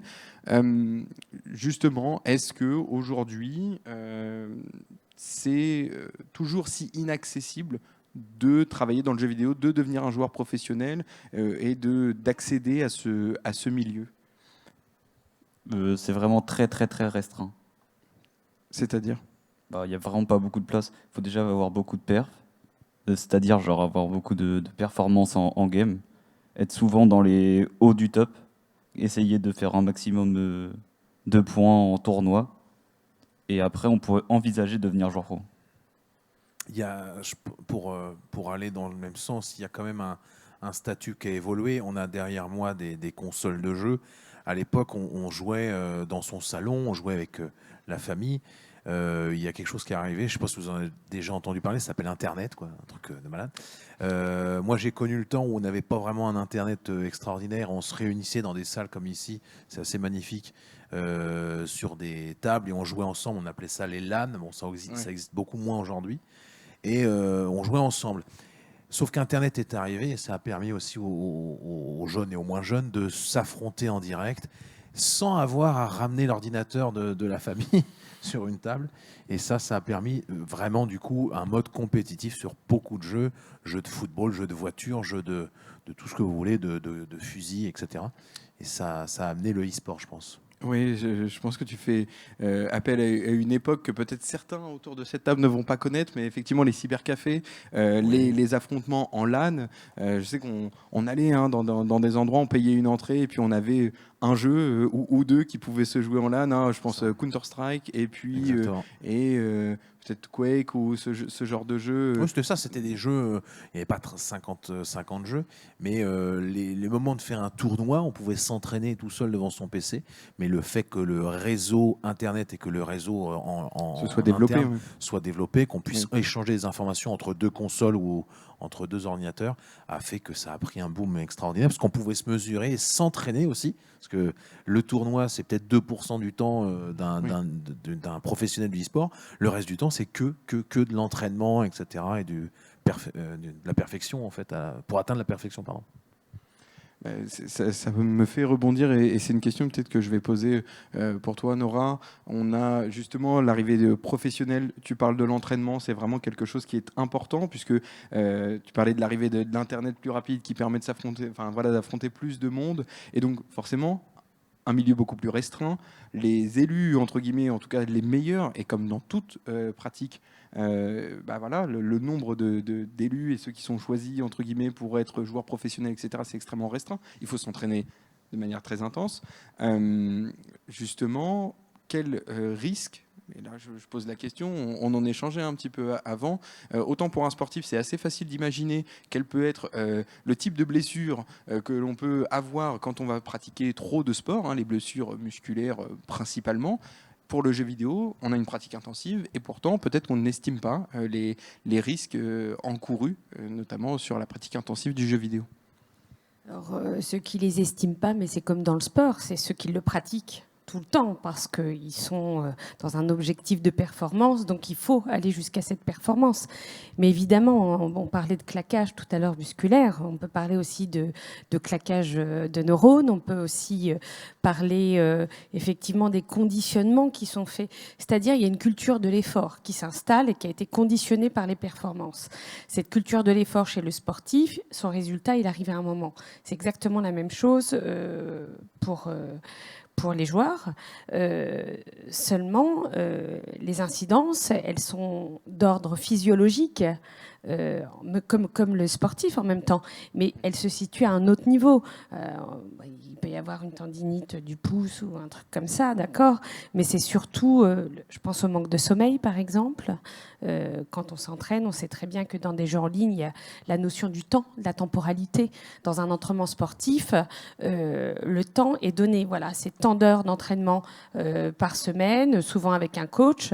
Est-ce qu'il y a un coach? Est-ce qu'il y a justement quelqu'un qui dit attention, là tu vas trop loin, là tu t'économises pas, ou là au contraire tu peux aller un petit peu plus loin? Il n'y a pas ce garde-fou de celui à côté qui va permettre de donner les réglages. Quand on est dedans, là c'est une vraie addiction pour le coup. On ne peut plus s'en passer. On va plus loin que ce qui est donné en termes de possibilités cérébrales, neurologiques et même psychiques, parce qu'on ne se sent pas être fatigué. On entend souvent les gamers dire qu'ils se sont endormis, 1 heure ça a suffi pour reprendre le jeu, parce qu'en même temps s'ils vont pas au bout de telle ou telle étape, ils ont perdu leur jeu. Donc voilà, c'est une culture de l'effort qui permet d'induire d'autres vulnérabilités. C'est un mot qui revient quand même assez souvent parce que c'est ce dont il faut parler quand même. Ce qui peut être un peu dangereux, cette dangerosité, c'est de ne pas savoir écouter son corps, de ne pas savoir écouter à un moment donné les limites qui sont proposées. C'est pour ça qu'il y a quand même, et ça on le voit aussi pour, alors pas des professionnels, mais chez les enfants qu'on frustre, par exemple, qu'on dit bon bah là non ça suffit, ça fait 10 fois que je te dis d'arrêter le jeu, qui pètent des plombs, qui cassent des écrans, qui font des crises de nerfs, etc. Donc oui, les troubles et les limites, elles se situent à ce niveau. Et c'est important cet éclairage justement d'aspect au niveau professionnel, ce qu'il faut pour performer. Et il y a cette culture de l'effort et qui s'installe progressivement puisque c'est tout récent, donc on n'a pas encore peut-être les contours. Moi, quand tu as apporté justement ces éclairages-là, je me suis souvenu d'une affaire en fait autour du dopage. C'est-à-dire que les joueurs professionnels utilisaient justement des médicaments contre la fatigue pour améliorer les réflexes, etc. Donc on rentre aussi dans une dynamique qui dépasse l'ordre du plaisir et du loisir. Et c'est là où on peut se poser des vraies questions. Et effectivement, pour atteindre la performance, pour la garder, parce qu'il y a une pression qui peut se faire, notamment, on l'évoquait au début, mais à partir du moment où une industrie génère un certain chiffre d'affaires, les sponsors, les marques vont venir, peuvent exercer une forme de pression. Et il y a aussi la pression que l'on se met soi-même, qui peut être la plus forte aussi. Donc on va utiliser justement tous les biais possibles pour essayer de rester au top niveau. Est-ce que vous comprenez aussi que les parents puissent avoir des craintes, ou en tout cas tout de suite aient peur d'une pratique intensive, et comment on peut les amener à justement être ce garde-fou sans être justement dans un rapport qui soit conflictuel? Oui, mais j'aurais bien envie d'entendre d'abord Je vous en prie. l'explication de Kevin, parce qu'il est jeune, il a des parents, et comment ses parents l'ont accompagné. Est-ce qu'ils ont fait part de certaines craintes? Est-ce qu'il les a entendues? Est-ce qui s'est passé? Et peut-être que je pourrais te donner mon avis après. Oui, comment tes parents l'ont pris quand tu leur as dit que tu allais te consacrer pleinement au gaming? Ah, ils ont fait une drôle de tête, hein. Je vais pas mentir. Mais après, ils ont respecté mon choix parce que c'est vraiment ce que je voulais faire et ils veulent que mon bien, du coup, bah, c'est pour ça. Et après, genre, c'est parce que j'ai fait beaucoup de nuits blanches aussi. Après, ils ont beaucoup vu que j'avais carrément dans un monde décalé.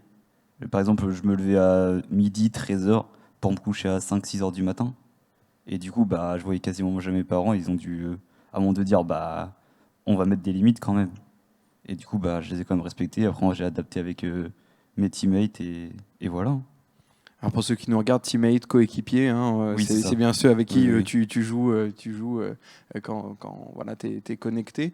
Peut-être tu souhaitais réagir, Nora? Oui, alors là, c'est un exemple quand ça se passe bien, quand effectivement les limites ont été encouragées par l'accompagnement parental et l'intérêt de l'enfant, de son enfant. Mais il y a des fois où ça se passe moins bien, où il y a une espèce d'addiction voilà, c'est cérébral, hein, et là, c'est scientifique. On rentre dans des domaines de compétences médicales et neurologiques où effectivement, il n'y a plus cette possibilité de s'arrêter, où on arrive à des burn-out quand même assez importants et des difficultés même relationnelles avec l'autre. C'est le monde virtuel du jeu qui prend le pas sur la réalité relationnelle avec la famille et le monde, et aussi la scolarité, hein, parce que quand on dort pas, on est moins performant à l'école. Et qu'est-ce qui se passe aussi d'être déconnecté de ce qui doit continuer à être obligatoire, entre guillemets, et aussi de permettre de réfléchir et de continuer à apprendre. Normalement, c'est pour ça. Voilà. Donc effectivement, les limites, elles sont partout, et j'ai envie de dire encore plus dans quelque chose qui n'est pas contrôlable de manière réelle. Et avant, ça se jouait en groupe, il y avait des règles de jeu, il se passait, même si on dormait pas la nuit, etc. En ligne, on contrôle plus rien. Oui, et puis il y a un accès qui est très facilité. Je vais y revenir après, mais voilà, on échangeait sur les LAN, il y avait un lieu physique, c'était matérialisé, il y avait un temps qui était donné. D'ailleurs, il y avait un temps qu'il fallait payer au cybercafé, donc quand on n'avait plus de pièces, voilà, ça avançait plus. Et puis aussi, et je voulais y revenir après, c'est qu'aujourd'hui, la plupart des jeux, certains jeux plutôt compétitifs, sont gratuits. Et ça va amener une masse de joueurs, et on parle de modèle économique, mais quand même qui est très fort. Donc ça aussi, ça va inciter un certain nombre de joueurs, de nouveaux joueurs à jouer. Et puis, on a peut-être envie aussi d'être la prochaine success story, où en fait, on va devenir le meilleur joueur, etc. Et peut-être au prix de sacrifices, de nuits, etc.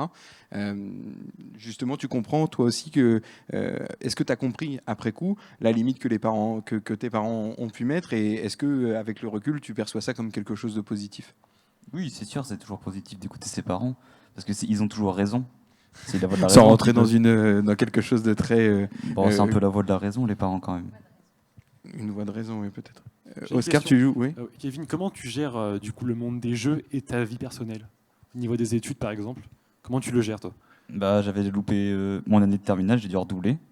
Après, j'en ai refait une. Après, j'ai eu mon bac. Du coup, c'est bien passé. Mais là, maintenant, je joue beaucoup moins parce que on a besoin de moins d'entraînement, parce que les compètes sont un peu moins dures, et on arrive mieux à s'adapter, on arrive à mieux placer tactiquement, et du coup, bah, on a besoin de moins d'entraînement. Avant, c'était de 8 heures, 8 à 10 heures, maintenant c'est 4-6 heures Par jour, par semaine? par jour. Ah oui. Ok. Et donc en parallèle des cours, sur une semaine normale de cours, ben voilà, hein, les journées sont courtes, ou en tout cas sont les mêmes pour tout le monde. Comment on arrive à caser justement cet emploi du temps qui doit être chargé au final? Bah, maintenant, c'est 20 heures minuit à peu près. Puis si on n'est pas fatigué, bah, on peut continuer jusqu'à 1 heure facile. Et tu as ressenti la différence dans justement le parcours scolaire, hein, qui était évoqué sur le fait de revenir sur un rythme à peu près normal. Effectivement, hein, ça empiète quand même un petit peu sur le sommeil, sur la vie courante, mais cet encadrement, tu sens les bénéfices aussi bien dans le parcours scolaire que dans les performances de jeu? Oui, c'est sûr, on avait déjà une hygiène de vie plus saine, déjà, et on le ressent vraiment bien. Et c'est mieux pour tout ce qui est compétition, et ça ne fait pas coucher à des heures pas possibles. Oui, tu parles d'hygiène de vie, c'est peut-être une clé aussi. Tu voulais réagir, Jérôme? Oui, c'était aussi, je me mets, enfin, j'ai pas oui, je dois pas avoir loin d'avoir le double de ton âge, et j'ai des enfants qui ont 13 et 9. Enfin, je me dis juste, comment tu te vois, où est-ce que tu te vois dans, même ne serait-ce que dans 2 ans en fait, parce que là tu as donc enfin, t'as arrêté l'école, tu as eu ton bac, etc., mais tu n'es pas en études supérieures. Moi, demain, si si mes enfants faisaient comme toi, je les freinerais pas, hein. Le jeu vidéo, c'est ma vie aussi, il n'y a pas de souci. Je comprendrais. Mais je leur dirais, est-ce que tu t'es dit, je me laisse jusqu'à 2023 pour voir ce que je veux faire? Qu'est-ce qui se passe si la compétition qui va arriver, tu la gagnes pas? Parce que tout va se jouer sur 2-3 matchs, entre guillemets, hein, voilà. Voilà, comment tu vois l'avenir? Tu te vois où dans 3 ans, en fait? Pardon d'être un peu moralisateur, mais c'est ce que je dirais à mon gamin, en fait. Où est-ce que tu te vois dans 3 ans? Je comprends. Bah, déjà, là, je vais reprendre une formation en septembre pour avoir assuré un truc à côté. Parce que j'ai déjà eu mon bac, c'est déjà une clé pour après continuer les Bien études. sûr. Parce que je ne vais pas non plus arrêter comme ça pour dire tiens, je vais me lancer du jour au lendemain comme ça. Il faut toujours avoir un truc sous le coude en fait. Et si. Non, non, mais voilà, non, j'avais peur que tu dises non, j'arrête tout. C'est pour ça que j'avais peur qu'il arrête tout. Oui, Et bien là, sûr. c'est un petit peu plus dangereux parce que si la compétition qui va avoir lieu, je te le souhaite là en fin d'année ou autre, ou les compétitions, tu les gagnes pas, tu te retrouves avec pas grand-chose, etc. Mais voilà. Et je voulais aussi réagir sur le côté, tout à l'heure où tu as dit comment les parents ont réagi. Je trouve qu'il y a quand même ce côté où le jeu vidéo, c'est mal vu. Si on regarde des émissions à la télévision, je suis sûr que ceux ou celles qui nous regardent aujourd'hui se disent ah ouais d'accord, il veut jouer toute la journée. Non, c'est pas jouer, c'est une compétition. Qui joue avec un ballon de basket, un ballon de foot ou un clavier souris, c'est de la compétition. Donc oui, c'est du jeu vidéo, mais ils ne jouent pas, ils s'entraînent et ils font une performance derrière. Enfin voilà, moi je suis assez Oui, dans je cet suis d'accord. esprit-là. J'évoquais en introduction le fait que c'est toujours un terme qui a été très mal vu, où on décourageait, hein, ceux qui souhaitaient travailler dedans, alors que l'industrie, au final, s'est avérée être porteuse, hein, et ceux qui ont fait ce pari-là et qui ont investi du temps. C'est vrai qu'aujourd'hui, ça va rassembler d'autres. Il va y avoir beaucoup plus de monde qui va jouer. Ça va générer énormément d'argent, mais aussi des fantasmes, hein. On a vu ceux qui, sur des dotations de tournois, à même pas 18 ans, ont touché plusieurs centaines de milliers d'euros, voire des millions pour certains. Forcément, ça va susciter des rêves. On évoquait ceux d'influenceurs youtubeurs. Je pense que joueurs professionnels de jeux vidéo, c'était à peu près au même niveau. Moi, quand j'étais petit et voilà, jouer aux jeux vidéo, moi, mon rêve, c'était être testeur de jeux vidéo. C'était un petit peu le métier fantasmé, hein. On se disait, ah, c'est génial, je vais passer ma journée à jouer. Au final, on n'était pas si loin, sauf qu'en fait, c'était pas testeur, c'était joueur professionnel. Mais comme quoi, il y a bien quelque chose qui se développe autour de ça.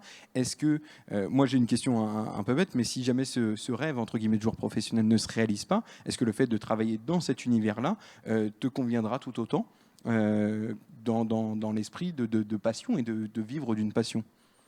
Bah, bien sûr. Déjà, on a monté une équipe pour être un peu pro déjà, mais aussi jouer avec une communauté, de streamer et prendre du plaisir avec tous ceux qui nous regardent pour pouvoir aussi se développer et puis bah, essayer d'en vivre, pourquoi pas. Oui, il n'y a pas que le côté performance, il y a aussi le côté on passe un bon moment et puis on le partage avec les autres, un petit peu comme sur le fait de créer du contenu, mais peut-être que voilà, de bien avoir en tête cette intention, peut-être aussi quand on le fait, qu'on évoquait sur la première table ronde autour des influenceurs, quelle intention on y met justement quand on crée ce contenu. Moi, je voulais voir aussi, on a parlé des choses qui pouvaient être un petit peu qui pouvaient peut-être effrayer en se disant la pratique intensive, mais moi j'ai la même chose à la maison, etc. Comment on peut justement exploiter cette passion? Est-ce qu'on développe des compétences qui pourraient être réutilisées dans le monde du travail, ou comment on peut valoriser justement cet engagement, cette passion sur laquelle on va investir du temps et de l'énergie? La passion, elle est toujours intéressante dans une dynamique de pulsion de vie. De toute façon, être passionné, de toute façon, c'est les gens passionnés qui deviennent passionnants, hein. Les meilleurs profs, c'est ceux qui étaient passionnés par leur matière. C'est hein. vrai.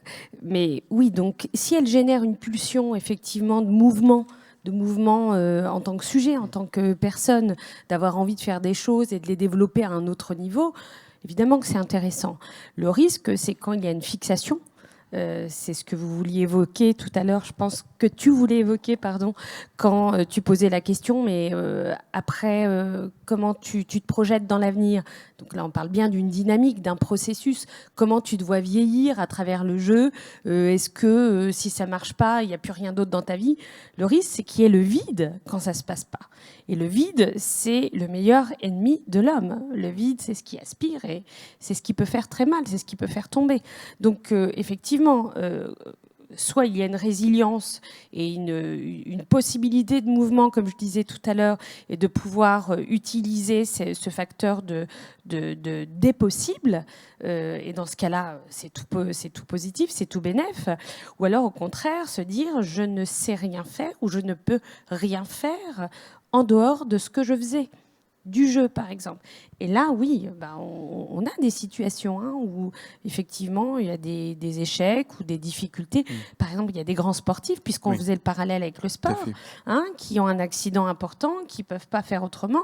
On sait très bien que ça génère des dépressions assez importantes. Donc, je ne vois pas pourquoi ça ne pourrait pas générer des dépressions aussi dans le e-sport. Oui, je trouve que le parallèle avec le sport est hyper intéressant. On l'évoquait avec le football notamment, puisque on peut faire le parallèle assez facilement. C'est un métier qui est rêvé par un certain nombre, qui est accessible, qui se développe beaucoup, qui va générer aussi un effet de starification, de gros moyens, voilà, des leviers d'argent qui sont importants et qui peuvent amener, à mon sens, les mêmes désillusions. C'est monter très très haut. C'est la possibilité de monter très très haut, mais de descendre très très bas.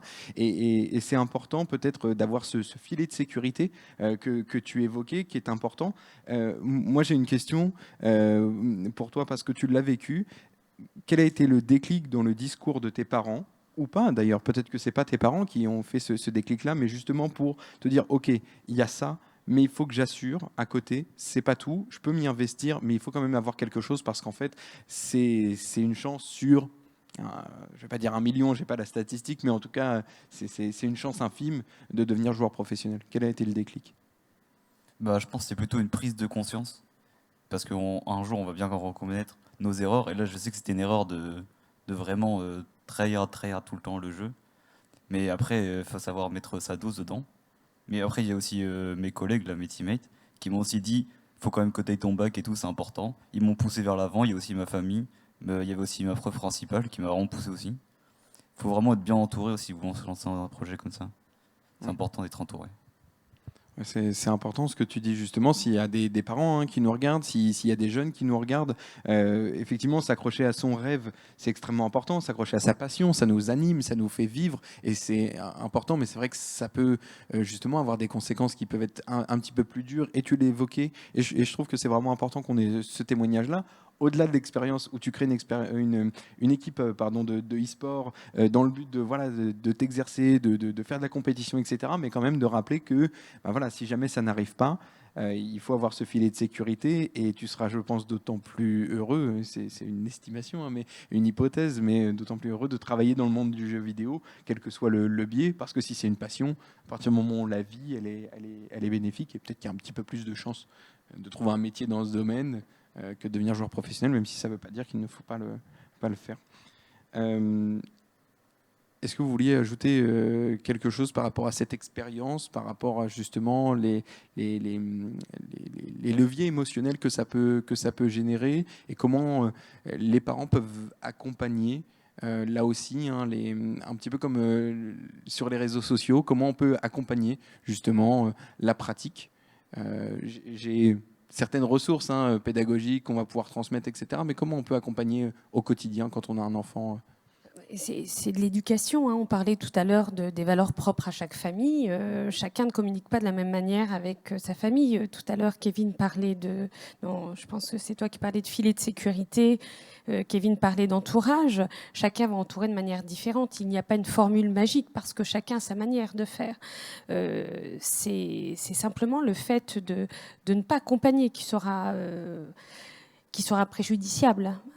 Mais après, ce n'est pas les leviers émotionnels, c'est plutôt les déséquilibres émotionnels. Parce que être hyper énervé parce qu'on n'a pas réussi à aller à la performance souhaitée, oui, ça peut générer de l'énervement, de la tension. Et là, on parle encore de facteurs physiologiques, ou alors une grande tristesse, l'émotion, ou alors une grande joie parce qu'on a réussi. Mais tout est en lien unique avec l'objet jeu. Et quand on n'arrive plus à avoir ces émotions-là en dehors du jeu, c'est là qu'on peut parler d'incidence psychologique. Les émotions, quand elles ne peuvent exister qu'à travers le jeu, c'est une vraie dépendance. Et là, du coup, les relations avec la réalité, avec l'autre, avec un grand A, deviennent impossibles. Et là, on parle de troubles de la relation, par exemple, avec l'autre, ou de troubles sociaux. Donc là, on rentre dans des aspects qui peuvent être d'ordre troubles du comportement, troubles psychopathologiques, etc. Donc il ne faut pas non plus mettre de côté ce qui peut arriver. Aujourd'hui, si on parle de ce qui est bien, ou de comment il faut accompagner, mais il faut aussi dire que les études scientifiques ont aussi montré que le jeu à haute dose entraînait des difficultés de relations et des difficultés de personnes. Donc ça reste une réalité. On le voit bien chez les enfants. Quand on dit pas d'écran avant tel âge, etc., ou pas de réseaux sociaux avant tel âge, c'est bien dans un souci de protection. On est bien là.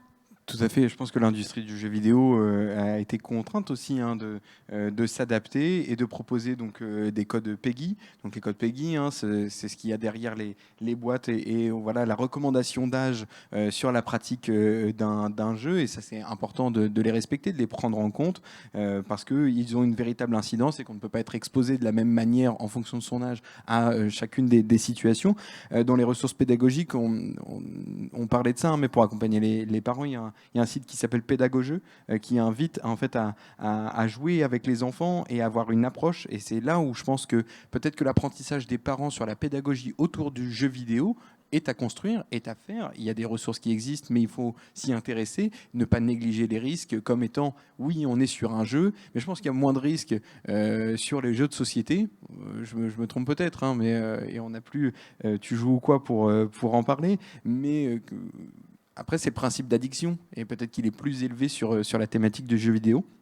Je voulais aussi parler de l'ASPTT Gaming, donc qui a de l'ASPTT, qui est regroupement de clubs de sport, qui a créé sa section e-sport, et donc avec un accompagnement, avec des coachs, avec là aussi un entourage. Là où avant on était plutôt un peu plus isolé autour de cette pratique, et ben là il y a du monde autour de soi, et tu parlais de l'importance de l'entourage. Donc voilà, qui développer aussi cet aspect jeu, développer cet aspect loisir, la possibilité d'être dans la compétition, mais aussi l'encadrement justement pour permettre à chacun d'y trouver son compte et de rester dans une forme de plaisir et pas tomber justement dans quelque chose de négatif, et que ça reste toujours quelque chose de positif. Tu as pareil dans le football, avec des encadrants, avec des entraîneurs, des entraîneuses, etc., qui sont à côté et qui vérifient que les gamins perdent pas complètement l'esprit en allant sur le terrain, qui reproduisent pas les gestes des footballeurs qui voient le dimanche ou qui voient le samedi. Et pour moi, c'est exactement la même chose. Pas pour rien, ça s'appelle e-sport. Voilà, c'est exactement la même chose. Et il y a, heureusement, dans le football ou dans d'autres sports, le handball, le basket, etc., c'est bien ancré, les clubs sont là, etc. hélas, dans le e-sport, heureusement qu'il y a des initiatives comme la SPTT, mais c'est encore très jeune. C'est très récent. Souvent, on est tout seul devant son PC, les parents qui n'y comprennent rien. Moi, je vais juste te dire un truc. Hein. Tu parlais des normes PEGI. Je vais te citer 2 jeux, et j'ai fait une intervention dans une autre MJC la semaine dernière. Je parlais des jeux PEGI 18, GTA, donc Grand Theft Auto ou Call of Duty, par exemple. C'est PEGI 18. Ça veut dire qu'avant 18 ans, je ne sais plus ton prénom, non, Oscar, ouais, c'est ça. Est-ce que, Oscar, tu as déjà joué à Call of Duty, par exemple? Quelques fois, oui. Et voilà. Appelez-moi les parents, non, je déconne. Mais voilà, c'est bon. Il a aussi un profil psychologique qui m'a l'air plutôt être correct, et voilà. Et il va pas péter un plomb aussitôt, mais sur certaines personnes fragiles, ça peut avoir des répercussions. Oscar m'a l'air d'être particulièrement bien, donc ça va aller. Mais sur certaines personnes, je pense que ça peut avoir des répercussions sur ce jeu qui, normalement, il te reste 3 ans avant d'y jouer. C'est bon. Et après, il y a peut-être une différence dans la construction des profils. Et puis, il y a une différence entre le fait d'aborder ce jeu avec 1, 2, 3 années d'écart sur la norme autorisée. Parce que quand on voit aussi l'arrivée très, très jeune de nouveaux joueurs, etc., la limite d'âge peut être vraiment pas du tout respectée. Là, on parle de 15 ans, mais ça peut être des jeunes de 9 ans, en fait, 10 ans. Et là, l'impact, il est beaucoup plus important. Tu souhaitais réagir, Nora ? Oui, parce que tu parlais de Call of Duty, etc. Moi, je suis beaucoup d'enfants. J'ai un recul quand même de quelques années et je vois l'évolution. C'est pas des jeunes de 10 ans même. Hein. Moi, j'ai des gamins de 6-7 ans qui jouent à Call of. Donc là, effectivement, on se dit, mais c'est violent. Non, c'est pas violent parce qu'il n'y a pas de sang qui coule. Voilà. Mais c'est exactement ça. Donc la Ils ont notion les arguments de violence. en plus. Mais alors des arguments qui sont pas du tout construits en plus, parce que justement il y aurait un accompagnement parental permettrait de dire la violence ce n'est pas que le sang. La violence ça peut être aussi quand on parle des jeux en ligne, les gros mots, par exemple, le vocabulaire utilisé. Ça fuse. C'est voilà. marqué Online Interactions Not Rated sur les jeux. Ça veut dire que les interactions en ligne, et c'est le cas de Fortnite, ne peuvent pas être calculées, puisqu'on peut avoir quelqu'un qui est très mal intentionné en face. Tiens, donne-moi ton numéro de carte bleue, t'inquiète, c'est pour te faire donner un cadeau, etc. Ça arrive aussi. Ouais. Donc effectivement, tout ce genre de choses porte à penser pour les scientifiques, mais aussi pour les pédagogues, que ça n'est pas respecté. Les codes PEGI ne sont pas respectés. Parce que les parents aussi disent, le grand frère joue. J'ai envie de dire, papa joue. Si Bien papa joue devant l'écran aussi et que l'enfant regarde, je vois pas. S'il regarde, il peut y jouer. Enfin voilà, il y a aussi le fait d'être spectateur et acteur. Donc c'est aussi la relation entre ces jeunes papas dont on parlait tout à l'heure, entre 25 et 30 ans, qui ont une petite trentaine, qui sont des joueurs parce qu'ils ont grandi dans l'évolution des jeux aussi. Et aujourd'hui, jouer c'est normal, mais il n'y a plus forcément cette connexion de dire oui, mais toi, tu es adulte, ton enfant, il a 8 ans ou il a 9 ans. Et Call of, c'est pas très adapté. C'est les parents qu'il faut former, en fait. Hein. Oui, c'est la l'intérêt, forme de responsabilité. Merci de cette conférence pour aussi donner la parole à des experts, entre guillemets, dans nos domaines respectifs. Mais il faut former les parents, en fait. Parce que PEGI 18, on peut aller l'acheter dans n'importe quelle grande surface ou autre. On le prend, on le met dans le caddie, et puis c'est bon, tu m'embêteras plus, tu auras ton jeu. Oui, c'est ça. Alors, je suis pas forcément fan. Je vais prendre un exemple qui est très très fort. L'alcool et la cigarette sont interdites aux mineurs. Et d'ailleurs, l'abus est dangereux pour la santé. Mais justement, on n'imaginerait pas un mineur rentrer, on n'imaginerait plus. Plutôt, parce que voilà. Alors que dans un magasin de jeux vidéo ou alors en ligne, le contrôle ne se fait pas. Et pourtant, l'impact, loin de moi l'idée de vouloir comparer, puisque ce n'est pas comparable sur l'impact en termes de santé, mais on cherche quand même à interdire réellement le jeu. Et pourtant, c'est pas forcément ce qui reste dans l'esprit, la responsabilité des parents, mais même des commerçants, de ceux qui vont le vendre. On a une industrie qui est derrière et il faut le garder en tête. Il y a une volonté voilà, il y a besoin de former, de responsabiliser les parents, mais aussi de leur faire prendre conscience de l'impact que ça peut avoir, qui est très très fort, hein, sur les jeunes, sur des actions qui sont violentes, et ça, entre autres. J'allais dire, excuse-moi, Ouais, je te je coupe t'en la prie. parole, c'est vraiment impoli, mais compare avec un film d'horreur.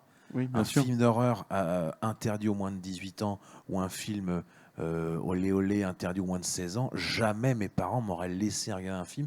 S'il y avait marqué moins de 16 à la télé, c'était ça, je crois. Moins de 10, je crois.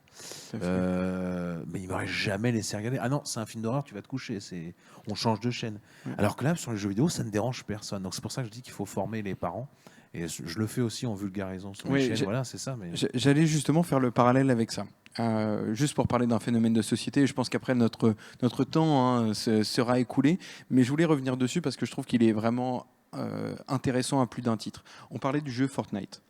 Fortnite qui est un jeu qui est massivement connu et principalement par un public qui est plus jeune en matière de jeux vidéo. En tout cas, il a su séduire un public plus jeune.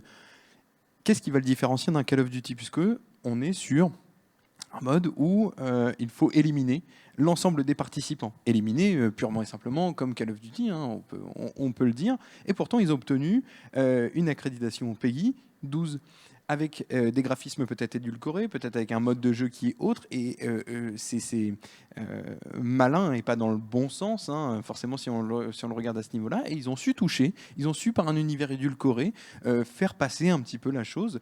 Et en plus, sur un modèle gratuit, donc accessible à tous. Il n'y a plus de restrictions. On peut même y jouer sur téléphone.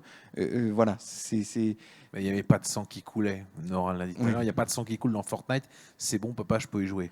Bon, il a essayé, mon gamin, ça n'a pas marché. Mais je ne sais pas si toi, tu as déjà joué aussi à Call of Duty. Je ne sais pas comment ça s'est passé. Mais, Oui, j'ai déjà joué à Call of Duty. mais quand tu n'avais pas 18 ans, j'imagine. Non. Voilà, mais Call of Duty, c'est quand même plus violent. Il y a quand même des actions. Le petit cut, là, la touche V au départ, bon, c'est un peu violent. On arrive derrière et c'est le couteau dans la gorge, etc. C'est super violent. Hein. Enfin, et les parents ne savent pas, en fait. Et parfois, c'est quand les enfants jouent et que les parents passent derrière. Waouh, c'est quoi ce truc? Ah bah oui, c'est comme ça, c'est le but. Et ils n'ont pas ce décalage des enfants pour comprendre que c'est un jeu, c'est une histoire, etc. Et sur un public fragile, alors c'est plutôt votre métier, mais sur un public fragile, on peut avoir des enfants qui ne font pas bien la différence entre le réel et le virtuel. Non, on ne fait pas ça à tout le monde dans la rue, etc. Mais c'est une minorité, hein, quand même. Hein, mais il n'y a pas que les enfants qui font pas la différence entre le réel et le virtuel, parce que les fragilités, elles sont pas visibles. C'est écrit sur le front de personne, hein, quand on se parle, les fragilités internes des uns et des autres. Donc effectivement, quelqu'un va être peut-être plus adapté à 13 ans de regarder un Call of et que ça fasse pas trop de dégâts qu'un adulte qui va être beaucoup plus perturbé ou fragilisé, qui va regarder ça et pour qui ça va donner d'autres idées ou d'autres idées pulsionnelles. Enfin, vous voyez, donc c'est vraiment une histoire de sujet. C'est quelque chose qui est propre à chacun. Voilà, c'est propre à chacun et en même temps, c'est accessible à tous. Oui. Elle est là la grande différence et c'est aussi c'est une vraie problématique parce que là on confronte le monde économique avec le pouvoir de l'argent et tout ce que ça peut générer avec la santé publique. On confronte deux choses qui sont antinomiques et pourtant qui aujourd'hui ont un lien qui a été étudié et qui est prouvé. Ouais, merci beaucoup pour l'ensemble de ces éclairages, de ces retours d'expérience. Je pense que c'était hyper intéressant. On espère que chez vous aussi, vous avez trouvé ça pertinent, intéressant. Si jamais vous avez des questions, n'hésitez pas à vous adresser au service jeunesse de Gonfreville-Lorcher. Voilà, si cette conférence a soulevé des questions, si on a répondu à certaines d'entre vous, si certaines des ressources qu'on a pu évoquer également, voilà, vous les avez pas saisies, n'hésitez pas à regarder en replay. Voilà, il y a pas mal de choses qu'on a pu évoquer. En conclusion, il y a des choses qui sont vraiment très intéressantes à faire autour du jeu vidéo, autour du développement d'une passion, autour des compétences que l'on peut développer autour de ça. Et comme chaque passion, je pense qu'il faut l'encourager. C'est le message qu'on a essayé aussi de mettre aujourd'hui, mais aussi d'être vigilant et d'encadrer, de se renseigner, de former, de trouver des ressources et un entourage. C'est extrêmement important, mais aussi et simplement de regarder ce qui est consommé en matière de jeux vidéo afin de savoir quel impact en tout cas cela peut avoir. Et ça reste la meilleure des remèdes, hein. C'est la prévention, donc c'est d'aller regarder ce qui se fait, de consulter aussi des vidéos. Et d'ailleurs, je vais en profiter pour te remercier, Jérôme, pour ta présence. Et avant de venir, j'ai regardé ta vidéo. J'explique Fortnite aux parents. Une des toutes premières, oui. Et que j'ai trouvé très intéressante parce qu'en fait, c'est ce dont on aurait besoin parce que, effectivement, peut-être qu'on n'a pas le temps de jouer, peut-être voilà, mais ça permet d'avoir un regard autre sur justement, ok, c'est ce jeu vidéo qui existe, il est en train de jouer à ça, ça comporte tel mécanisme, ok, j'y serai vigilant et je ferai attention, voire il est trop petit pour y jouer et je ne prendrai pas ce risque. Et puis, on peut attendre quelques années, pas de souci de ce côté-là. Et je concluais sur Oui. jouer avec vos enfants, prenez une manette, allez jouer à Fortnite avec votre enfant, et vous allez voir que c'est finalement assez drôle, et ça sera un super moment en famille de passer un moment sur un jeu de vidéo, sur un jeu de société, etc. Oui, c'est une passion. C'est toujours plaisant de pouvoir la partager Partager. avec son entourage. Oui, tout à fait, d'être dans le partage. Ben, merci à vous tous, hein, de votre participation sur cette deuxième table ronde. On espère que chez vous, ça vous aura plu, en replay ou en live, où vous avez pu suivre justement sur la page Facebook de la ville de Gonfreville-Lorcher. Je tenais à vous remercier de votre présence, de votre participation, mais également sur la table ronde précédente, David. On peut te retrouver, Jérôme, sur la chaîne Salut les noobs. C'est bien ça. Salut les noobs, c'est facile, hein. Un noob qui est un débutant en informatique. Je voulais Très bien. bien parce que dans le glossaire, On tu l'as termine pas mis. sur la définition et tu as bien raison. David sur Tu joues ou quoi et sa chaîne YouTube autour des jeux de société. Kevin, tu développes aussi une équipe de e-sport. Si on veut te suivre, c'est sur Twitch, c'est sur quel... Twitch, sur GWA TV, aussi sur Instagram, TikTok, Partout. et ouais, partout. Ok, ça marche. Bon, on n'hésiterait pas à regarder justement les contenus que tu proposes. Nora, merci beaucoup de ta participation, de ton Merci à éclairage, vous. experte de psychologue. Et merci à toi, Oscar, pour tes questions et remarques. Merci à toi. Merci à vous. On vous souhaite une bonne soirée. Puis n'hésitez pas à nous retrouver plus tard ou en commentaire ou à travers le service jeunesse de la ville. Merci à vous.